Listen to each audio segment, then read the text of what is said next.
Alrighty. We back again. Thanks for joining us here at Urban Matters Black Media Group. I'm your gracious host at Urban Matters Matter live chat.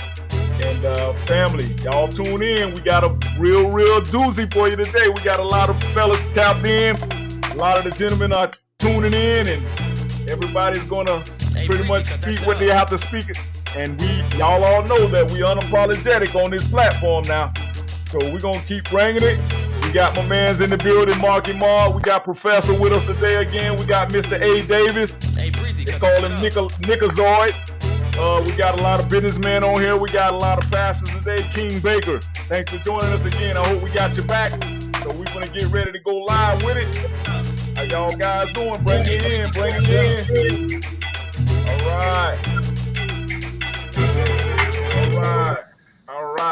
All right, man. Thanks for joining us today, man. Let's see if we can get everybody tuning in. All right, I think we got everybody tuned in today. Let me get another view here so we can get everybody on the screen. Here we go. Now, we're still talking about what benefits do foundational Black Americans get when voting for the Democrats. And as everybody understand, we've been voting this way for about 50 so plus years with the civil rights movements and whatnot. And a lot of Black men are starting to stand up for equality and standing up because we're men, and that's our job to stand up when we feel like our community is being threatened. And that's what a real man does. You know, he addresses the threat in the community, and the threat is that the political identity and the political way that we identify for about the last 50 years or so has not been getting us anywhere. I think some statistics of Dr. Claude Anderson said that back in the think it was the 1920s to 1800s, he said that black wealth was 0.5%. And now in 2024, y'all guess how much black wealth is?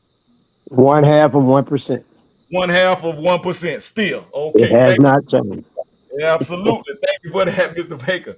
All right. We got Mr. Baker. Mr. Baker I popping done off. read all the I done read all of Dr. Claude Anderson books. All right. We love it, man. We love it, man. We got all the books back Powernomics. here. Yes, sir. Powernomics. Yes, sir. We got them Yes, back here. sir. We got them all, man. We got black. Have you seen this one here? Black Label White Wealth. Have you seen that one? I read it. I read it Okay. already All right. some years ago. I don't All listen right. to it much anymore, but years ago. Okay then. Oh, you in the right place then. You were in the right place. Yes, All right, I'm sir. gonna have everybody roll call. We're gonna introduce everybody. Professor, you first since you academia in the building. Greetings, everybody. Y'all know me. Across the highway, 3Ds, all the way from the A, Atlanta, Georgia. Salute. Brother Mark and Mark. Pop off. That would be me, Mark Evans, Lake Wells, Oak County country boy from Ohio Street, all the way, all day. Ready Yes, to sir. do it. Yes, sir. Yes, sir. Brother Mark and Mark is one of our great entrepreneurs. Been an entrepreneur for about how long now, Mark and Mark? About 15, 20 years now, right? Look at that. And We he's a cranking on very by avid. 30, man. It's ugly. Okay, Been a yes, while. sir. Yes, sir. What Yes, time sir. fly? Yes, sir. Yes, sir. Yes, sir. And we got Mr. Baker joining us all the way from Kissimmee, Florida, the Yes. middle of Florida, the Four Corner region. Yeah, right in the center, man. All right. Yeah. All righty. You want to introduce yourself, Mr. Baker, while we live? Well, I'm just King Baker. King Baker. King Been Baker. around Kissimmee. Been around Kissimmee most of my life. Most of all my life. I I love did it. at one. I did at one time have a little church over in the Lake Wells area over there in God Almighty, off of Okay. 60 over there, and Okay.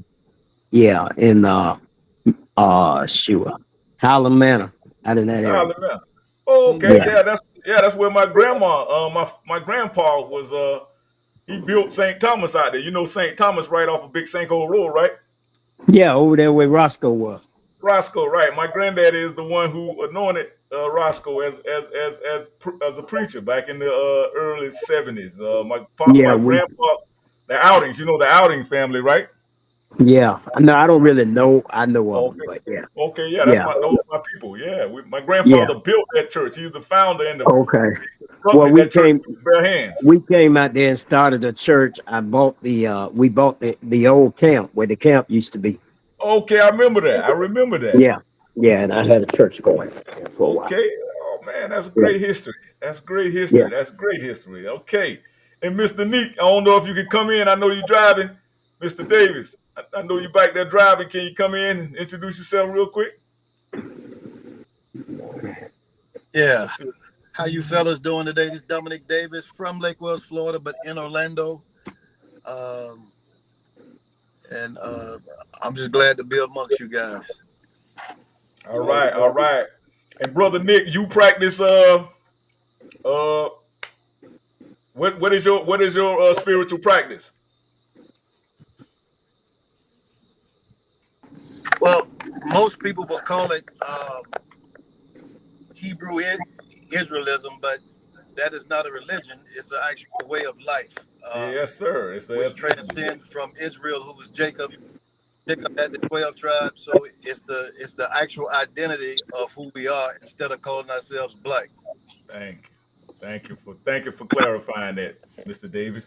We greatly appreciate that. We greatly appreciate that.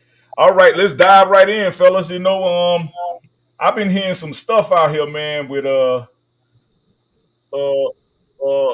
Ricky Smiley been calling y'all low IQ. He say black men, y'all tripping.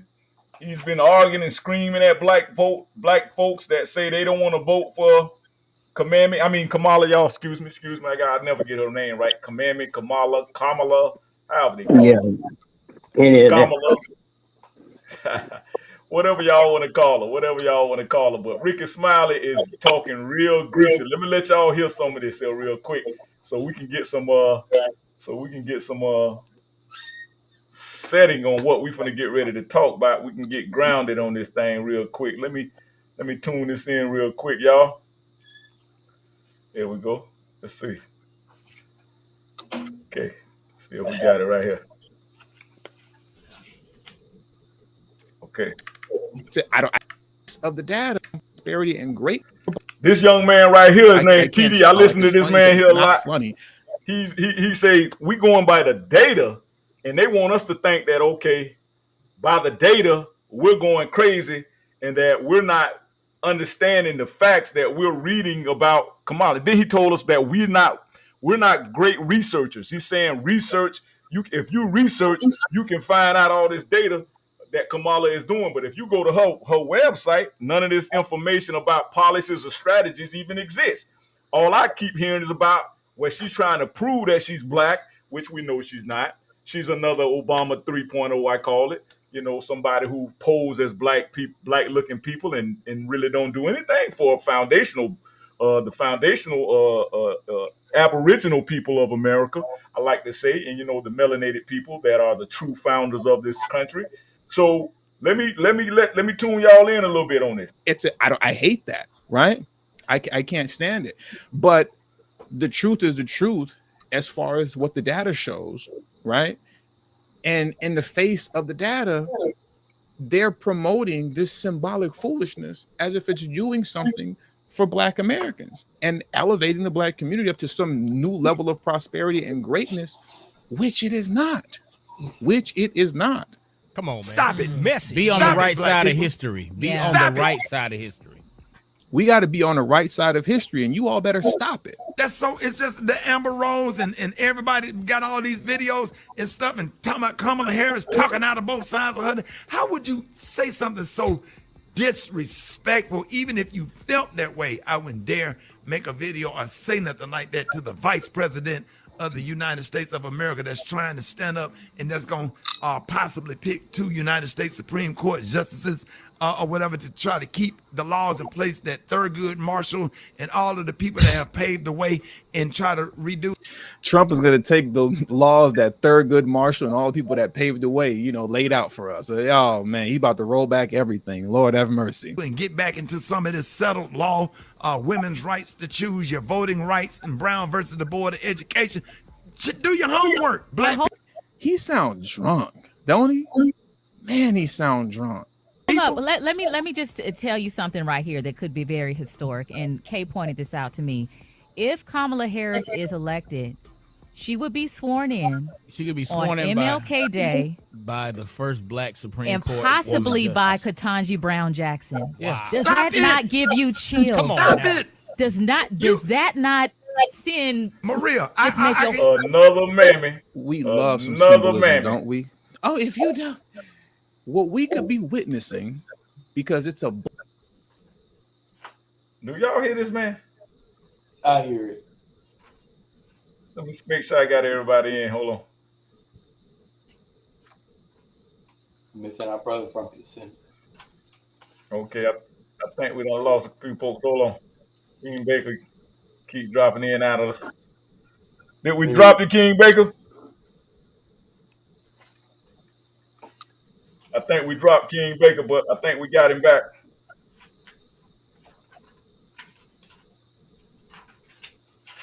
I think we got him back. Now, did y'all hear that? Hold Did up. y'all hear that, Brother Mark and Mark? Hold up. Yeah, that was So ridiculous. basically, we all know that Ricky Smiley he pledges Greek. So we all know that he's part of the boule elites, right? The bourgeois people that they try to prop up. And what we got to understand is folks like that they don't look at life in this country like we look at life. These people are millionaires. Ricky Smiley, Steve Harvey, all these entertainers they have coming out. These people don't share the same struggle we have. They really competing for their job. So they are the elite. So you know the J people who control all the boule, they have to prop these people up and they push these guys out here for to do their agenda. So people like Ricky Smiley are trying to keep their jobs. They're trying to keep their way of life. They're trying to keep their positions. They're trying to keep their elite status that get cozy up so they can get cozy up next to White Daddy. And so with that being said, these people don't have the same struggle we have. So we have to understand it. I mean, y'all guys want to give me some feedback on that? Give me everybody 2 minutes. Go. Professor. You know, I like Ricky Smiley. I'm a fan of Ricky Smiley, but I understand what you're saying in terms of these people are out of scope with reality in terms of black reality. And you're right. I think that these boule, as you'll call them, they are the recipients of anything that Democrats might give them. So you'll find that they're going to fight tooth and nail to continue those type of benefits from those people. And I'll leave it there for a minute. Okay. Thank you for that, Professor. Brother Mark and Mark, 2 minutes. Let's go. Let's hear it. What is your feedback on what you just heard? And what do you think about? Hold on, I think we lost Brother Mark and Mark. We got you there, Brother Mark and Mark. I think we dropped you. Yeah. Okay. So the question was, what is your give us some feedback on what you just heard from Ricky Smiley and a lot of these rest of these entertainers that the Democrats, by the way, pay. These people are paid plants. So the Democrats pay them to be influencers for their party, which in return we get nothing out of the deal except lies and more deception. So what is your understanding of what you just heard from these people that they keep sending at us? Steve Harvey's, your D.L. Hughley's, your first off, I ain't gonna take I can't take a comedian serious when it comes to politics. I'm sorry, that's just my opinion. All right, bro, Mark, shoot 2 minutes. Well, you notice that only in Black America that comedians can, and I'll say entertainers, Sexy Red, Glorilla or whatever, Nicki Minaj, all these type people can be taken seriously for their intellect. What they're entertainers. Ricky, make me laugh. That's what I want you to do. And with the statement you just made, you made me laugh. Because you want us to walk down an alley just because of the optics. Remember what we talked about the other night? They always want to paint these optics for us. Yes, They sir. want us to go, oh, that'll be so gorgeous. Tell me what a car salesman do when you walk in that lot and you see this car. He wants you to get emotional. He wants you to, he say, couldn't you imagine yourself driving down the road in this? Imagine how you will feel. Press that accelerator. See, and that's what they're doing. They selling us a bag of nothing burgers Yes, sir. and over a bunch of optics. So that's all I heard with that. And somebody say, he sounds drunk when he's talking. He's so, you see how emotional he got. What? Exactly. No. Give us solid facts, information, and then we can rock with them. Yeah, symbolic nothing burger, symbolic victories. All right, Mr. Baker. Shoot, let's hear it. I know you got something for us. You already done impressed me the first 5 minutes. So hey, No, I'm ready, bro. I, I kind of missed whenever you guys were reading what Ricky Smiley said. I didn't hear, but I can imagine. Amen. But I know the game that we bought into. We bought into going all the way back. You understand to the Lynch letter, the Willie Lynch stuff. You understand? We don't think that we can compete with them. They take advantage of us. Okay, they treated us. They beat us on everything, going all the way back to Jim Crow laws and all the way back, as you understand, from Jim Crow right on up, to the Dixiecrats. You understand? Joe Biden was a Dixiecrat Well, when he Sure first was. became a when he first became a political person. He was a Dixiecrat. You Yes, he was. understand? And We all Kamala said in the last election, I'm the little girl that you didn't want your children to get on the bus with. He said they are like black people like roaches. Okay. What made him change so much? yes, sir. Okay. Say Yeah, it. they don't, you understand. We are you understand, even all these people. I know most of you all probably don't support Donald Trump. I do. And it's more of a religious thing with me. What did Joe Biden do for us? He made us accept gays. You understand? That's the main Yes. thing he did for everybody. Is black Wow. one thing you could not associate a black man with, and that was a homosexual. We were strong against that until we got a black president who was the first president to ever say that. You understand? Your sexual preference is a civil right. You understand? You go and do what you want with your sex, but don't tell me I got to accept it. I got to Exactly. accept it. And we got to get away from this. You understand? They're using reverse racism. Malcolm X said once, the worst kind of white man is the one that pretends to be your friend.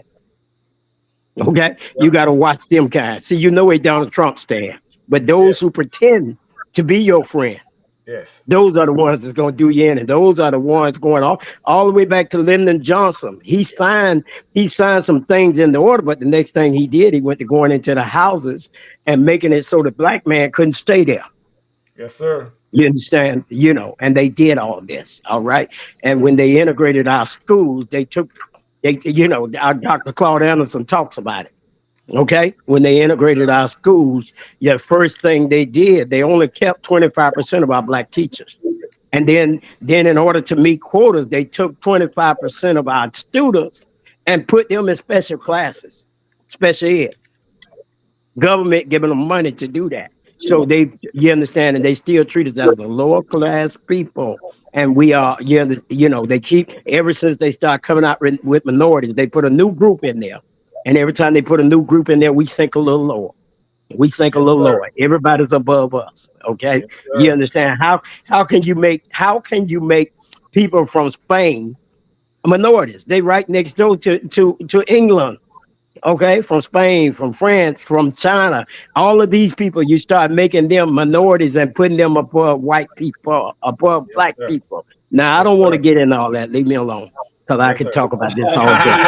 Thank you I for could that. Thank really you for talk that. about Thank you this for that. all Thank you day. for that. You There's understand? Lyndon I B. talked about this Johnson. from the pulpit, and my people got very mad at me. Oh yeah.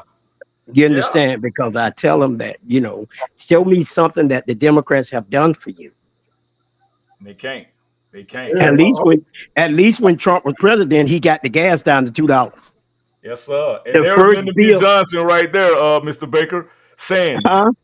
I'll have those niggas voting Democrat for the next 200 years. They go Lyndon B. Johnson on the screen right there. Can you see him? Yeah, yes, yes, yeah.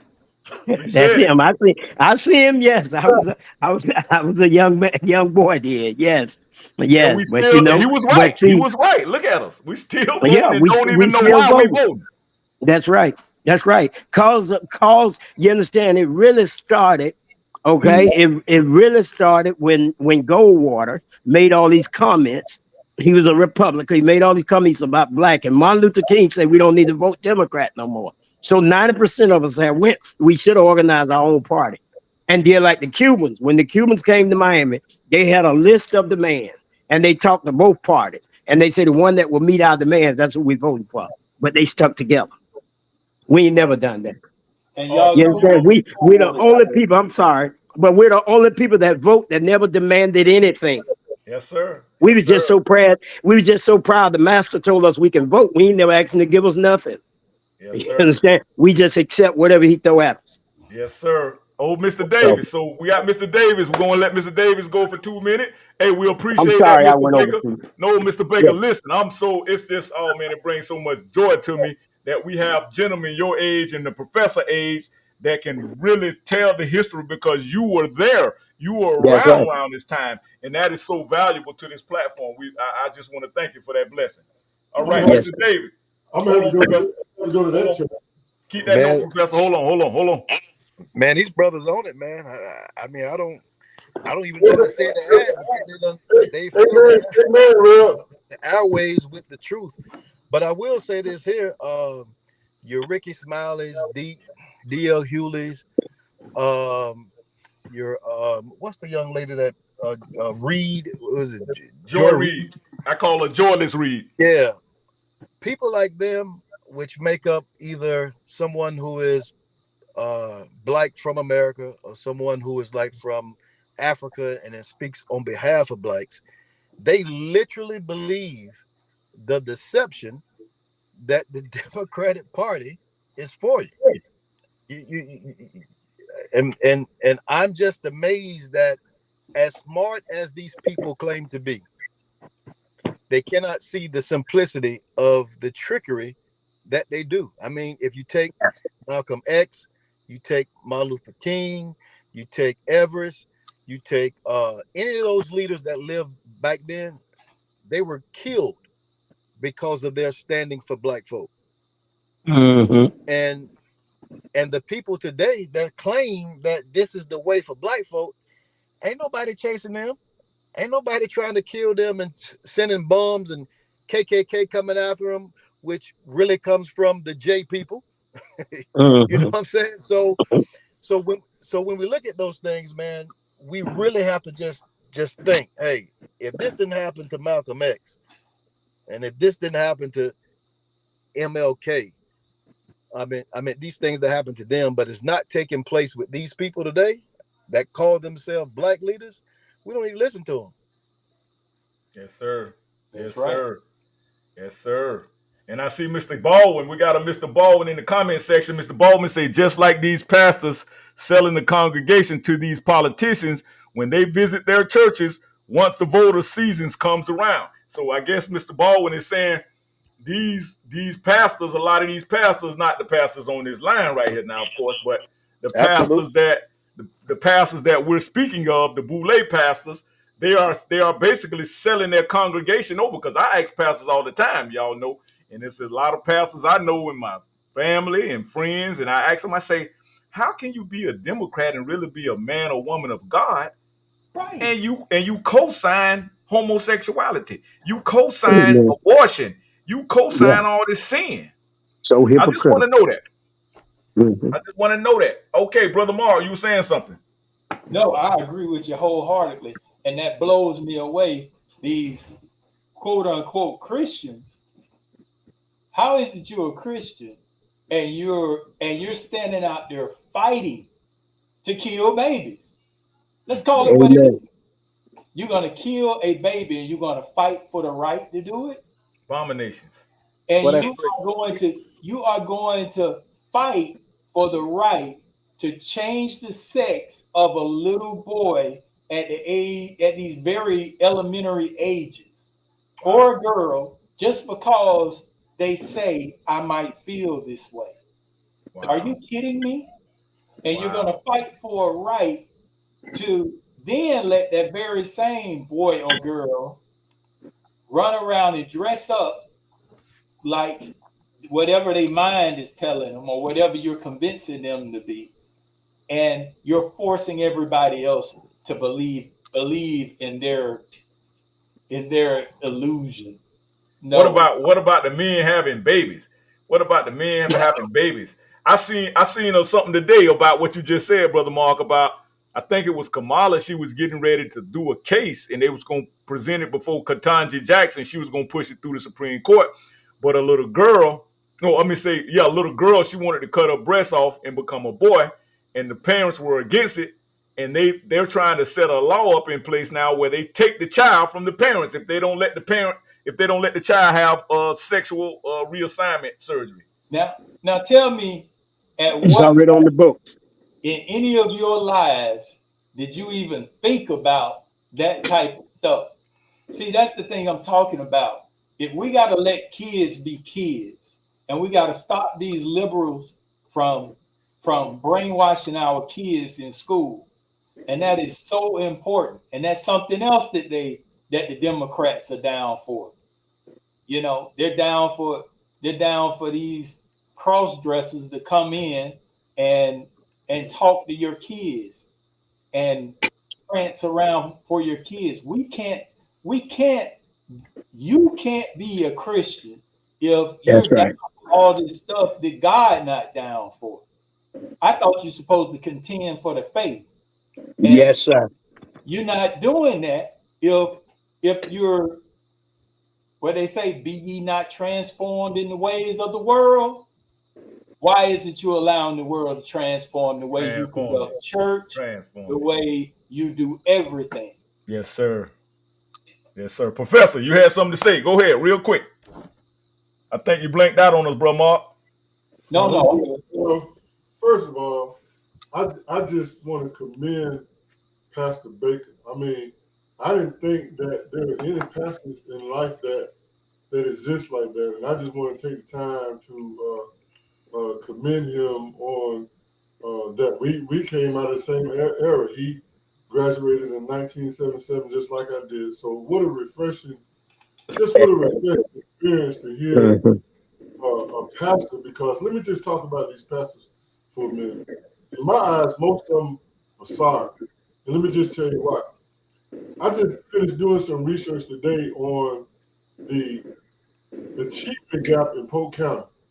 Okay, because I was in, school is just starting now, and I wanted to kind of get an idea of where we are. And I'll share that with you when you get ready, Dr. Juice. But what's disturbing to me, would you believe that Hispanic people, and there's nothing against Hispanic people, but we've been here longer than them. Would you believe that they're outperforming black students right now today? And I'll pull that up when you get ready. They're outperforming us in English language and arts, and they're outperforming us in math, and it's double. So when you have this conversation about wealth, and you're looking at dealing with the future, all of these issues when your baby is suffering right now. Your babies are suffering. They ain't learning nothing. Yes, sir. Yes, sir. All righty. All righty. Pastor, you got something, Pastor? No, I can say a lot. I don't want to talk. Uh, Okay, okay, but okay. Let me play. I'm gonna play something right quick for you, Pastor, that you mentioned because I don't think a lot of our family members who still are stuck on this democratic plantation mhm. understand the trickery, the sorcery, the witchery of these demon. I call them democrats. I don't call them democrats. I call them democrats. Well, that's who behind. That's who behind the whole agenda. It's Satan's agenda. The Yes, devil sir. is his Yes, agenda. sir. Okay, Yes, sir. everything that they're doing is demonic. It comes is against everything that God stands for. And as I heard the brother say, as a pastor, I cannot be that hypocritical. Okay, my church is in the National Baptist Convention, and I'm just about to pull them out. Some of them don't want me to pull them out, but from our national president on down, they're eating this agenda up. You got to answer to God. You understand? My relationship with God comes before my skin color. You understand? Absolutely. Because in the Bible, race never even started until the 1400s, 1600s. Then the Catholic Church pushed it in England, and then it came to America in the Bible. The Bible never mentions race. It when it talks about someone, it says he's from Ethiopia. It'll say where he come from.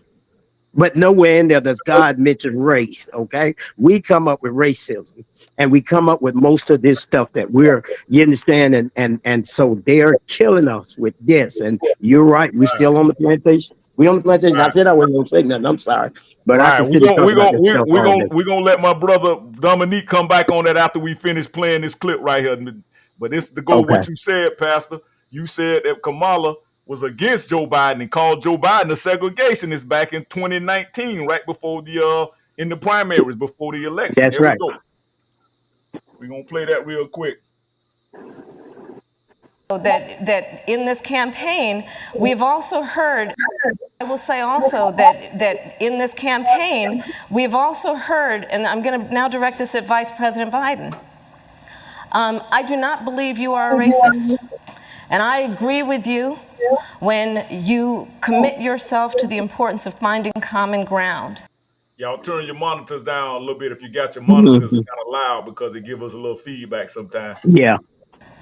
But I also believe, and it's personal, and I was actually it was hurtful to hear you talk about the reputations of two United States senators who built their reputations and career on the segregation of race in this country. And it was Y'all look at Joe Biden, man. Look how much he done Mm. aged, man, and looking crazy and senile. Now, right before this, Joe Biden had just had 2 aneurysms, and black people Mhm. still voted for this knucklehead.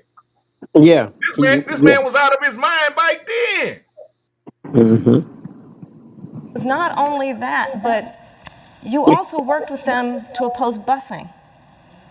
And, you know, there was a little girl in California who was part of the second class to integrate her public schools. And she was bused to school every day. And that little girl was me.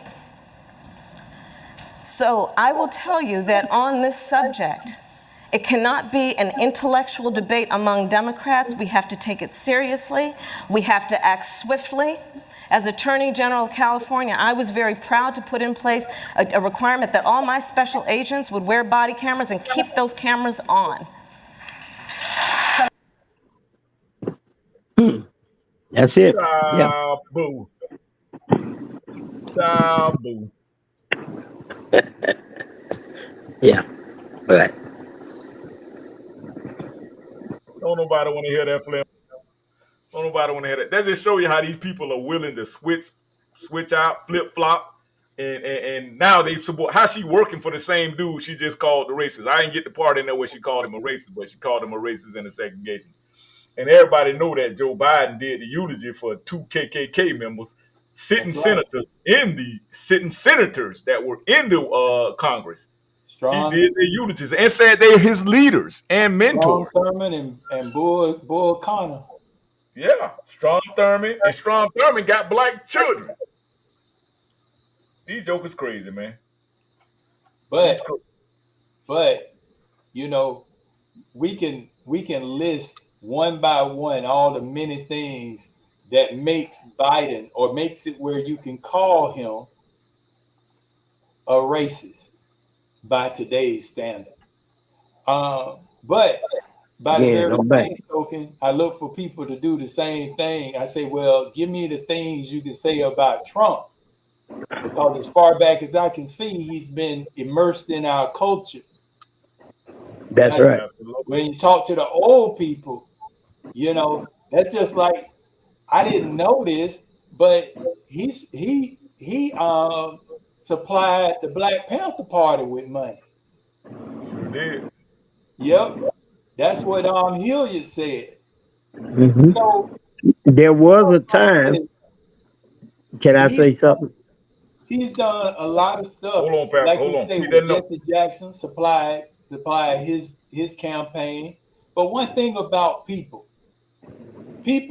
do not, real people don't have to go tell you everything that I done.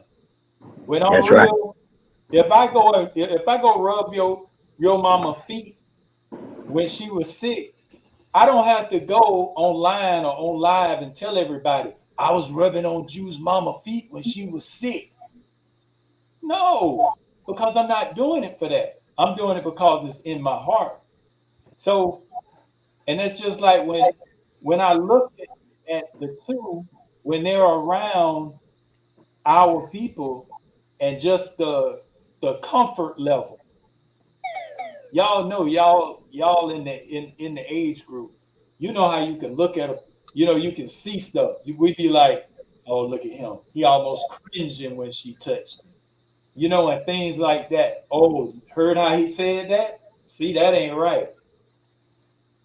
We I don't hear that, because when somebody can be talking and then they can say black just like they say purple, that person don't think nothing about saying black. But when somebody do that, well, this is a very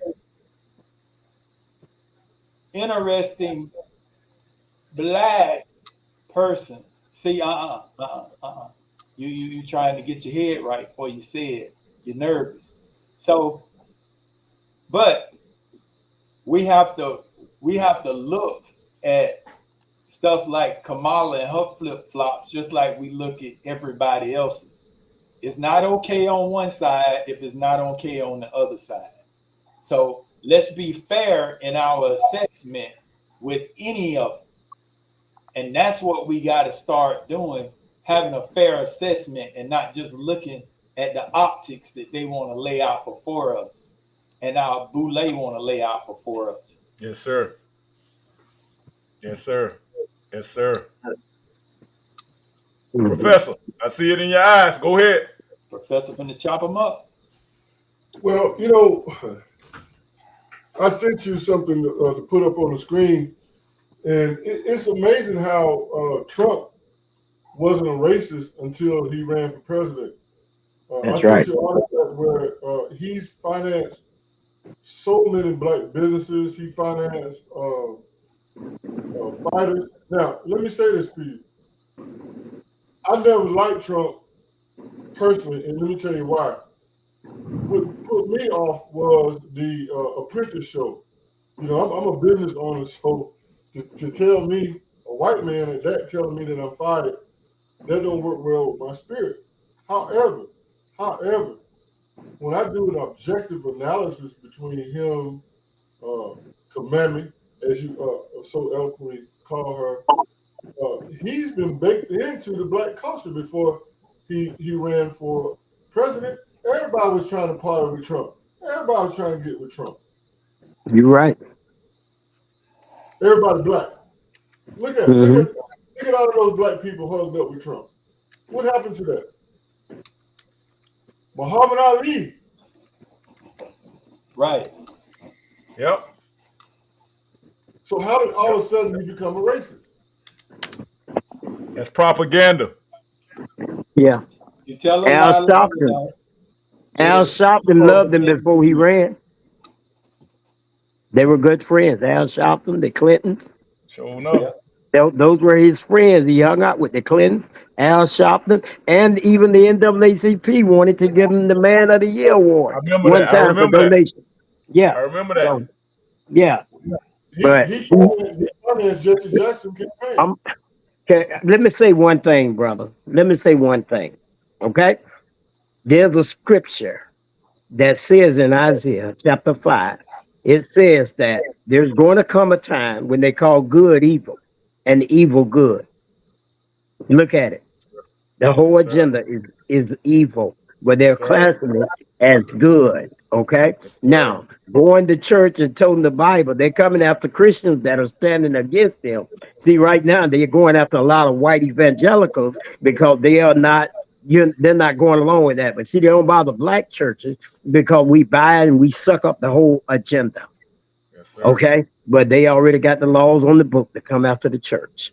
Okay, those who really hold to God. Okay, now I know most of you all may not be Christians, but you understand if you hold on to a moral, decent, you understand you hold on to some decent values for your wife, for your family, for your children. They're tearing that down. They want to destroy the family. See, one thing the devil knows. Yeah, strong families make strong churches. Strong families make strong communities. So tear up the family structure, and you destroyed the schools, you Yes, destroyed the sir. churches, you destroyed the communities. See, one thing about black people, they give you a lot of propaganda now, but when we came out of slavery, do you know the marriage rate among black men and women was higher than the white men coming out of slavery? Okay, our men were not, they were poor, but they were staying at home taking care of their family. They had family, and when we had family, we had community. We used Yes, to sir. have community. Then we went from community to neighborhoods, and now we don't drop the neighbor, and all we got is the hood, and that's where they want us in the hood. Yes, sir. Yes, sir. Thank you for that. Thank you for that, Pastor. Elder brother. Mark and Mark. I spoke with a young lady today. Today, I think my lips are being loaded for this live because she's she's about she's early 60s, and she told me, she said, I am suffering in silence. People wouldn't know it because I'm not a crybaby. She said, but I am suffering in silence. And you know how Kevin Samuels said, all your good years, you mess around and and do all these things, and then you end up, you better get a cat. And that's pretty much where she is, where she she that's how she phrased it. I'm not saying it for myself. She say, I am miserable and I am suffering in silence, but I don't have anybody that I can open up to about it. And and unfortunately, we have a lot of people in that very same position. And a lot of this propaganda about strong black woman and things like that, only thing they're doing is pushing everybody to be individuals. Everybody to go up, get off work, working on the plantation, go home, lock your door because you're afraid of everything, and sit in there and go to sleep and or watch the news and get even more scared, and then go out your door and go back to the plantation and do it all over again. And that's what they want us to do. They want us to get our little joy from playing a game or something like that, and then go back to work. And we gotta fight that, and we gotta put the neighbor back in the hood, and we gotta create that community. And that's what we shooting for. That's what we trying for. Yes, sir. Elder Nico, you got anything for us? I know you driving home still. I don't know if you made it home yet. Elder Nico. Think he's still driving, y'all. Okay. Professor, it's on you. So I'm back on the education, right? And this is more toward seeing. Man, I'm loving that pastor. I'm loving that Pastor Baker more and more and more. He gonna make me go to his church when I come down there. But What happened? I'm sorry, I had walked out. I went to the kitchen. What did you say? I said I'm loving you more and more. You gonna mess around and get me in your church. All right. So Well, it's only a few of us, but yes. All right. yeah, When you yeah. Well, But somewhere in the Bible it but no, says, it's all about the word of God to me. Now I look right, at everything in light of scriptures, and the Bible is being fulfilled. Okay, all of these Geometric things, type, brother. even when Jesus talks in Matthew 24, he talks about these things are going to happen. When he says going to be wars and rumors of wars, and then he says, you understand, nation, kingdom against kingdom, and he say nation against nation. But the word translated nation in most of our English versions is the Greek word ethnos, which means ethnic group against ethnic group, and that's what they're doing, separating you by race. Okay, ethnic groups, and that's one of the signs of the last days. They're gonna flip America. They on their way. Yes, They're gonna sir. well, flip it. I They agree. on their way. It won't, I agree. won't be no more America, not like we know it. It'll be one America. Canada, the US, and you understand in this Bible prophecy I'm dealing with now.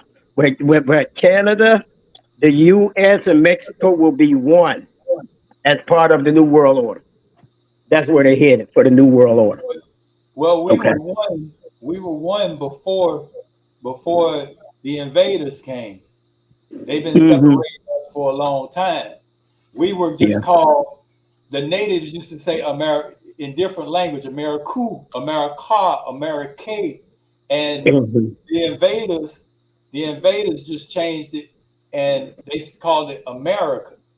And then Hmm. what happened, like you say, they've been dicing us up and separating us for a long time. One thing about them, they stay on code.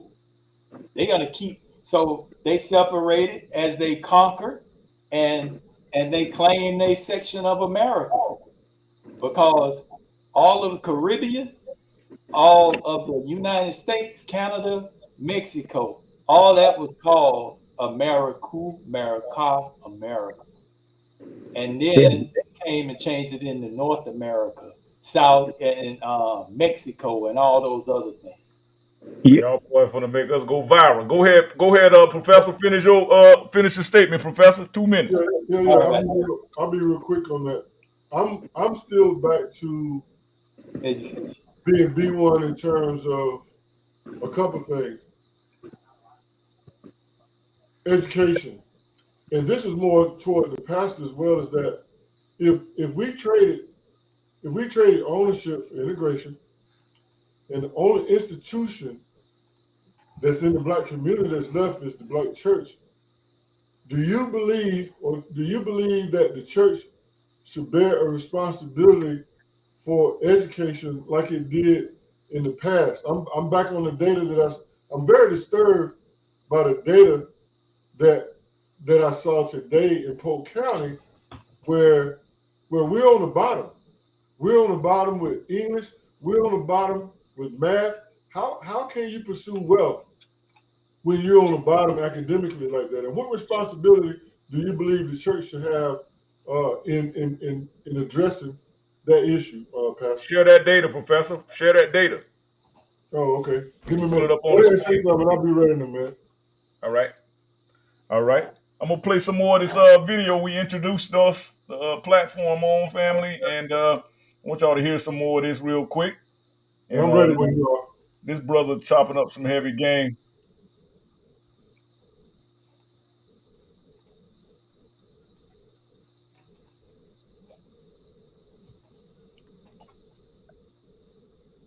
But like all the greats of the past, right? To convince you and woo you into making a decision that's just going to further bury black neighborhoods across the country. Ask the people, ask the black folks in Chicago on the south and west side. Ask them. They're getting buried. On the south and west side of Chicago, black folks in them neighborhoods are getting buried by the migrant crisis. Buried. And Emperor Brandon Johnson is the one with the shovel burying these black communities over there. Okay, he's the one doing it. He's the one doing it. And shout out to V64 for watching on Rumble. I appreciate you for checking me out on Rumble. If you guys aren't subscribed to me on Rumble, please go ahead and migrate over there as well. I'm multi-streaming on Rumble right now as we speak. Shout out to you, and let's carry on. Right. John Lewis and Ralph Abernathy. Abernathy. All of these people that have paved the way for us. We They are the didn't. new civil rights leaders. We got to get behind people like Ben Crump and Kamala Harris and all these people out here that's doing, like Roland Martin and all of these people that's out here, and Joy Reid. Oh If you my want to be God. educated, if you really want to know the truth, all you I'm gonna let it go. I'm gonna shut it down after this. This is going on for too long, and this man's just rambling. But he is giving me some. This dude said Roland Martin. This dude said Joy Reid, MS. Hold up, man. Y'all got to listen to this, man. This is insane. This is the type of leadership these boule that they have put in place. These people are millionaires. Some of them, they're competing for money. They're competing for status. They're competing for their positions.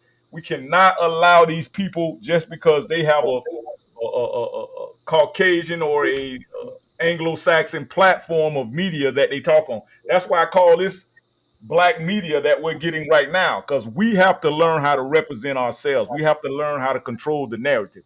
You understand what I'm saying, family? We have to learn how to control our narratives and keep our narratives in our community. Thumbnail material, so I appreciate that much, I guess. got to do is turn to MSNBC and watch Joy Reid, and she gonna give you a whole history lesson every night on MSNBC, and then after that, Rachel Maddow. Ricky Smiley is insane. Ricky Smiley is insane and desperate to hold on to for Trump. Like that. Yeah, I don't care yeah. what issue you got with black women. Your mama's a black woman. How about that? Let's start there.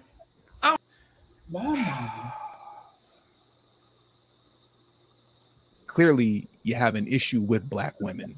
That's why you don't want to vote for this Indian woman who was raised by her Indian family in her Indian culture. I don't care what and I'm talking to the men right here. Your mother is a black woman. Don't forget that. Don't forget that your sister is a black woman. What if your mother isn't a black woman? What if your mother is biracial? Now who are you talking to? Mind you, all this time, On and called me when my son died. you see what I'm saying? That's what this is all about. Look at the pictures here with him cheesing like a clown with Kamala Harris. Look at him. See, I just had to play that, y'all. I had to just play that out to let you know, to show you that this guy been rambling for 30 minutes on this interview that he was on. And he has yet within those 30 minutes said anything good about Kamala Harris policies. What she's gonna do for the black community. How is she gonna Right. economically lift the black community? They don't have no answers. All they can tell you is that, oh, look, she good for me. That's what he basically saying. She gonna make me richer. She gonna make the Yeah. entertainment. She gonna make the black boule more successful. Listen, what about the other 98% of us, 99% of the foundation of black Americans? And then like that, what's the name? They got they trying to shame us into voting. That's what they're trying to do. That's all they got. Yes. They did it in Yeah. 2020. They did it in 2016, and they're gonna do it again. They running the same playbook in 2024. Shame black folks. Not only that, they have made it so. This is why they made so much big deal about voting rights and about pushing the vote so the illegals can vote to put them in. They bring them over the border, give them $40,000 so they will vote for the Democrats. Okay, some of them have already voted illegally, and they're not even American citizens. These people will go to any lengths. But what we need to understand, Kamala's not black, not like Michelle. Barack is not black. You understand? Barack dad is white. And if you look at Barack wasn't even raised much around black people. His white daddy raised him, who was an oil man, who was very good friends with Jeb Bush, with Bush, the old man Bush, and they were very good friends. And Barack probably got more money than Donald Trump. He done built two $8 million homes, one in Hawaii, one in the United States. They're not doing nothing for us. They're not doing anything for us. We're not on the agenda. And like you say, it's for them that are, a part of what's going on. We're going to always be where we are. And those are the star children that they have here. Kamala, whatever her name is, she's not, she used black when it's to her advantage. That's why she went to HBCU.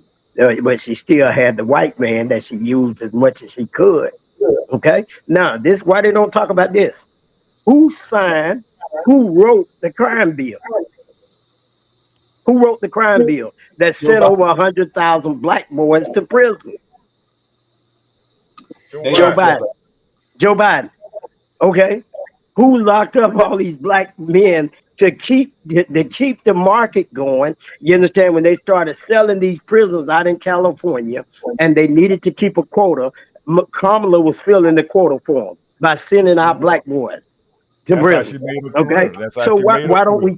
we? Huh? That's how she made her career. Yes, sir. That's how she made her career. Exactly. That's how she went up. On you understand, on taking advantage of our people and our boys. And it bothers me to see our people so duped by this, because we think we have to vote Democrat. Okay. If they were the only ones that was on, now, well, I could go on and on, so I'm gonna leave it alone. But we All right, need to make Professor. We got okay. Thank you for that, Pastor. We got your chart pulled up, Professor. So Let's let hear me it. just kind of I briefly guess I piggyback. talk out of turn. No, No, that's no, great. Hey, listen, Pastor. Never here. Never here. We'll never frown on that type of knowledge and understanding. We value that. We cherish that here. That's like I said. That's very very rare with the baby boomer age that you come from. A lot of these guys are just sitting back, and they retired now, and they just on some nothing burgers right now. So yeah, we That's appreciate right. that, Pastor. Never think that here. Never think that. We value and Yeah. cherish that. All right, Professor. Mhm. Go ahead, Professor. yeah. So I just want to piggyback on what the pastor was saying about Obama. A lot of people don't know that Obama was tied into the healthcare business. He was tied into do your research, do your homework.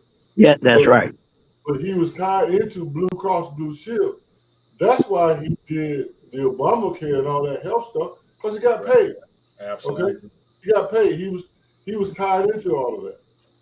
But anyway, the other point Yeah. that I want about education, I just want you to look at that now. This data that you're looking at right here, fellas, this data comes from Polk County Board of Education. This ain't something I made. This came from the Polk County Board of Education. Okay, and this is the 2022-2023 district summary report of the achievement gap in Polk County. So I want you to look at the English and language arts. Okay, let's see if you can see my mouse move here. Let's see if you can see my mouse move here. But look at the gap, the 21% percentage points on that, right? Mm-hmm. We're at 30%. Okay, let's hop all the way over on the other side to the Hispanics, where they're at 45%, almost double of our performance. In English. Look at the math. Look at the math on the 23% percentile points. Black people are at 27%. Mm. Go all the way over here at the 16 percentage point gap with Hispanics, double 46.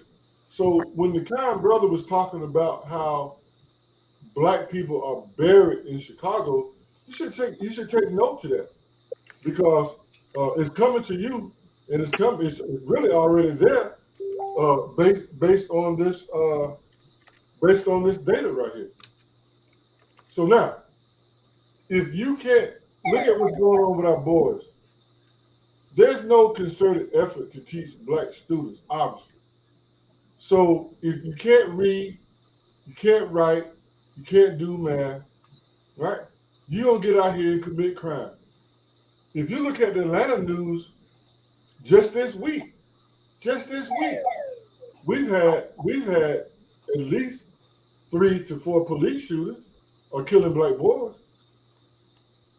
So this whole thing has thrown us into a state of desperation. And I'm so happy that we're having these conversations, being a part of a group that, I enjoy sports just like any other black man, but you won't find us as men, sitting down having these type of brainstorming, thought-provoking conversation. Yes, sir. We got you in the building, Mr. Davis. Back in the building. Yeah. Sorry about that. Thank you for Uh, that, Professor. Thank you for that. I Great want to. statistics, great data. We love the data. I Where want do to. y'all? Well, hold on, Nick. Where y'all getting some black empowered men standing on business through a digital platform and giving you real time data and facts, and we giving you spirituality? Where do you get that at right now in 2024? Little old Lake Wells. Wow, wow, wow, wow. Go ahead, brother Nick. Hey, hey, now Elder Nick. Now you can share your screen. All you got to do is pull it up on your Our screen, connection lost. Good grief. Wait, but wait. you got to be on your computer though. Yeah. I've been off for a minute too, man. My phone died, man. I don't have that lightning fast charger cord, and when I got in my car, the battery was draining quicker than it could charge. Okay, that's okay. That's okay. Um, You wanna give us a few words? I don't even know where y'all at right now. We What were y'all stuck on the Ricky Smiley stuff, and the Black Boule seems to be coming out of their caves and being empowered and trying to be influencers to influence foundational melanated folks in America into voting again blindly, trying to shame us into voting, and they're pretty much running the same playbook from 2024. I mean to say 2020 and 2016. Same playbook, nothing to offer, Mhm. but but except more degradation, more ratchetness. They got Megan Thee Stallion in Atlanta.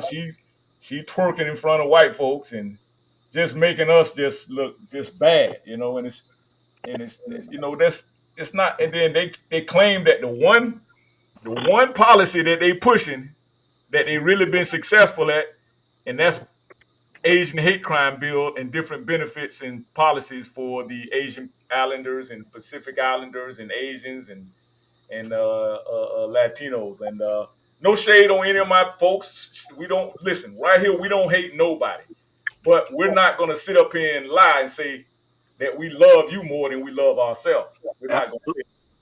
Hey, We're not. I will say this here. I I just thought of two things that pop up in mind from history, and this playbook goes back all the way back to the Greeks. So during the time of the Greeks, which is during the time of the Maccabees, um, there were a lot of Israelites that converted over to being what we now call Greeks today. They became Hellenized, and that's one of the things that the Scripture will talk about Gentiles that's in the New Testament. So when when they became Hellenized, it says that many of the Israelites converted over to the uh, the understandings of uh, the understandings of the Greeks at that time, and they forsook their laws, their statutes, their covenants, and they wanted to be like the heathens, right? Um, a second major event took place during the time of Rome. During the time of Rome, when Rome was ruling in Jerusalem, you had the Herodians.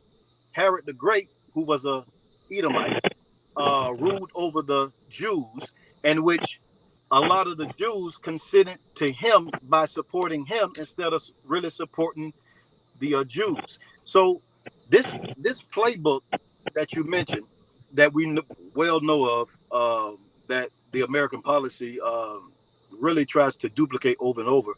This has been going on for like ages, and our people as a whole always like to follow those that really don't have the best interest of their own people. Um, so when we listen to someone like Ricky Smiley or someone like D.L. Hewley or Kamala Harris, which I truly believe she needs to prove to herself and then prove to us that she is one of us. I know she was doing a speaking engagement, and then she was playing that song by Kendrick Lamar, I think that's the guy's name. They not like us.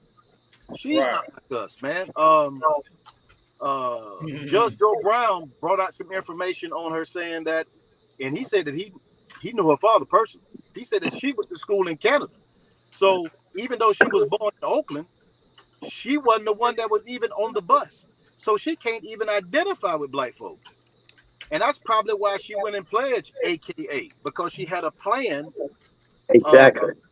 to, like anybody else, as long as you look like you black and act like you black people gonna vote for you. And I can't understand that for nothing. I mean, here's a woman who does not identify with our hurt, with our struggle, with the type of things that we've gone through. I mean, Kamala Harris is literally a police officer, and I was on the West Coast during the time when she was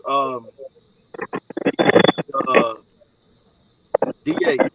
Man, there is the majority of the black folks in California do not like Kamala Harris because of what she's doing to blacks and even to black single mothers who she was putting in jail because of truancy violations. I mean, she was just out there, man. And I Yes, just don't sir. understand. And I think when I got off, someone was talking about Trump, but I don't understand how we go from Trump in the 80s and 90s, you celebrated. Then when he ran for president, now he racist, but he wasn't racist prior to then. And I'm not saying he's better or not better, but when he was a Democrat, you supported him. But when he ran for president as a Republican, now all of a sudden he racist. You know what I'm saying? And not only did he support the Black Panthers, not only did he support black businessmen, he was funding black businesses. So how can you go from that and then you support a man who you know was racist, named Joe Biden, who literally hated black people, period. Hated him. Hated Did him. nothing for him.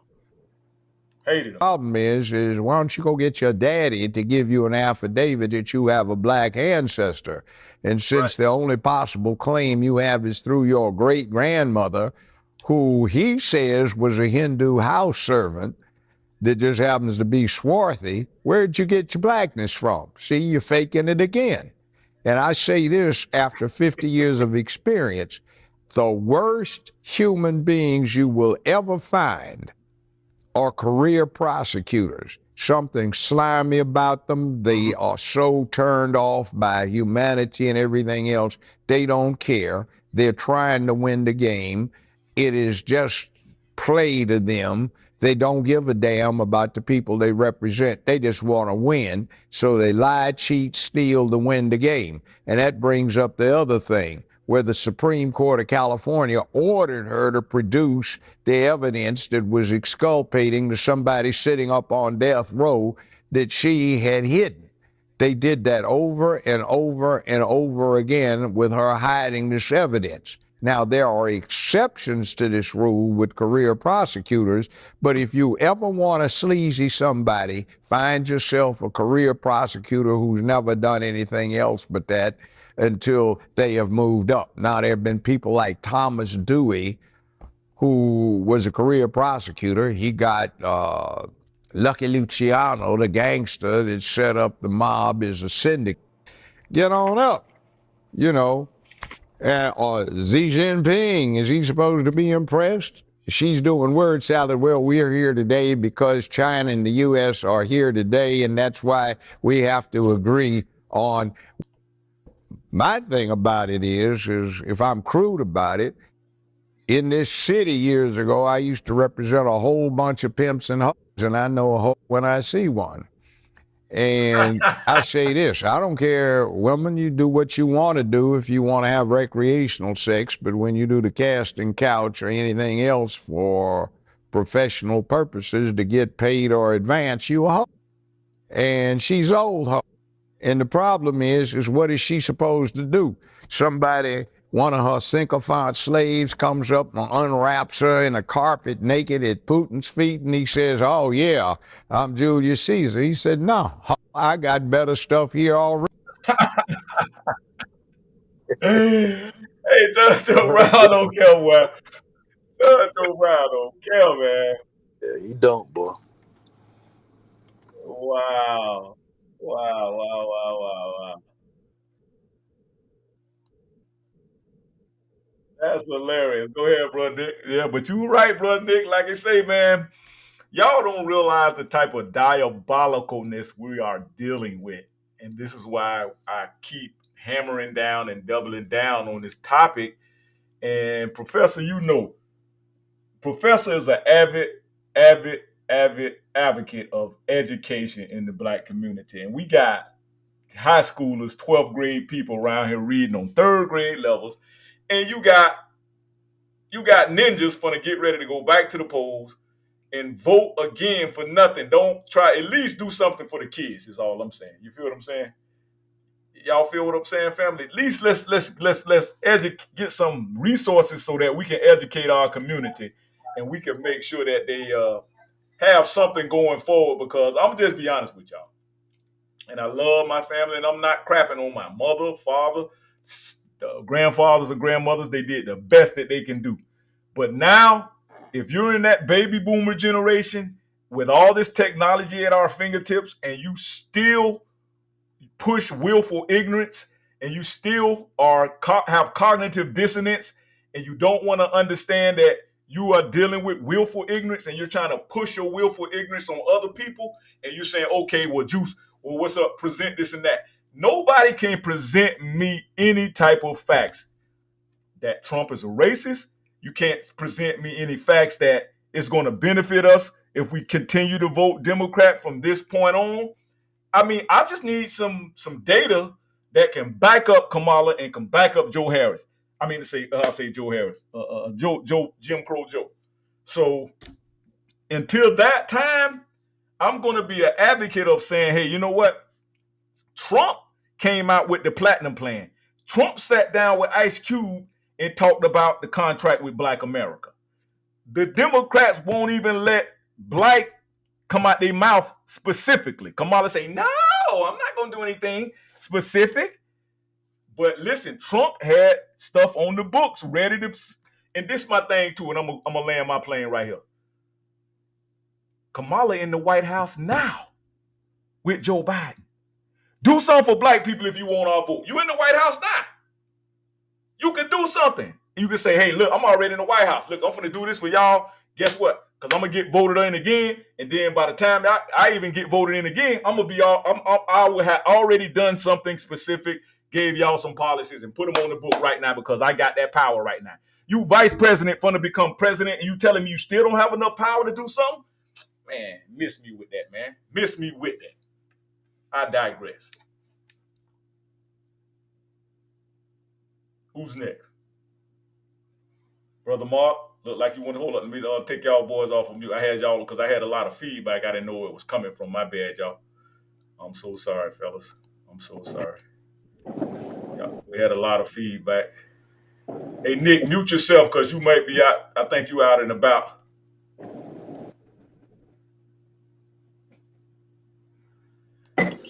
Yeah, I'm muted. Okay. Okay. Somebody got a lot of feedback with somebody. Somebody moving around or something. Mute That's yourself, Brother Pastor. When you ain't Yeah, talking. that's. All right. I just let me, because I want us to be as on point as possible. Yes, sir. And I researched this clown very extensively, so I need to make sure that we straight. Okay. Barack Obama, daddy, was a Black African man. It was part of a plan set up by Zbigniew Brzezinski, who was his handler for years as he came up. So his mama was the white girl, and she was the blood of the presidential lineage. And that's why he is in that lineage. Now, Lolo Soetoro that was his stepdaddy. That's who you see him with. That's who raised him. Lolo. Lolo was connected with the Bushes. Lolo was the muscle, I'll say, or he was the communication of the muscle for Bush when they was doing Iran Contra and all that stuff.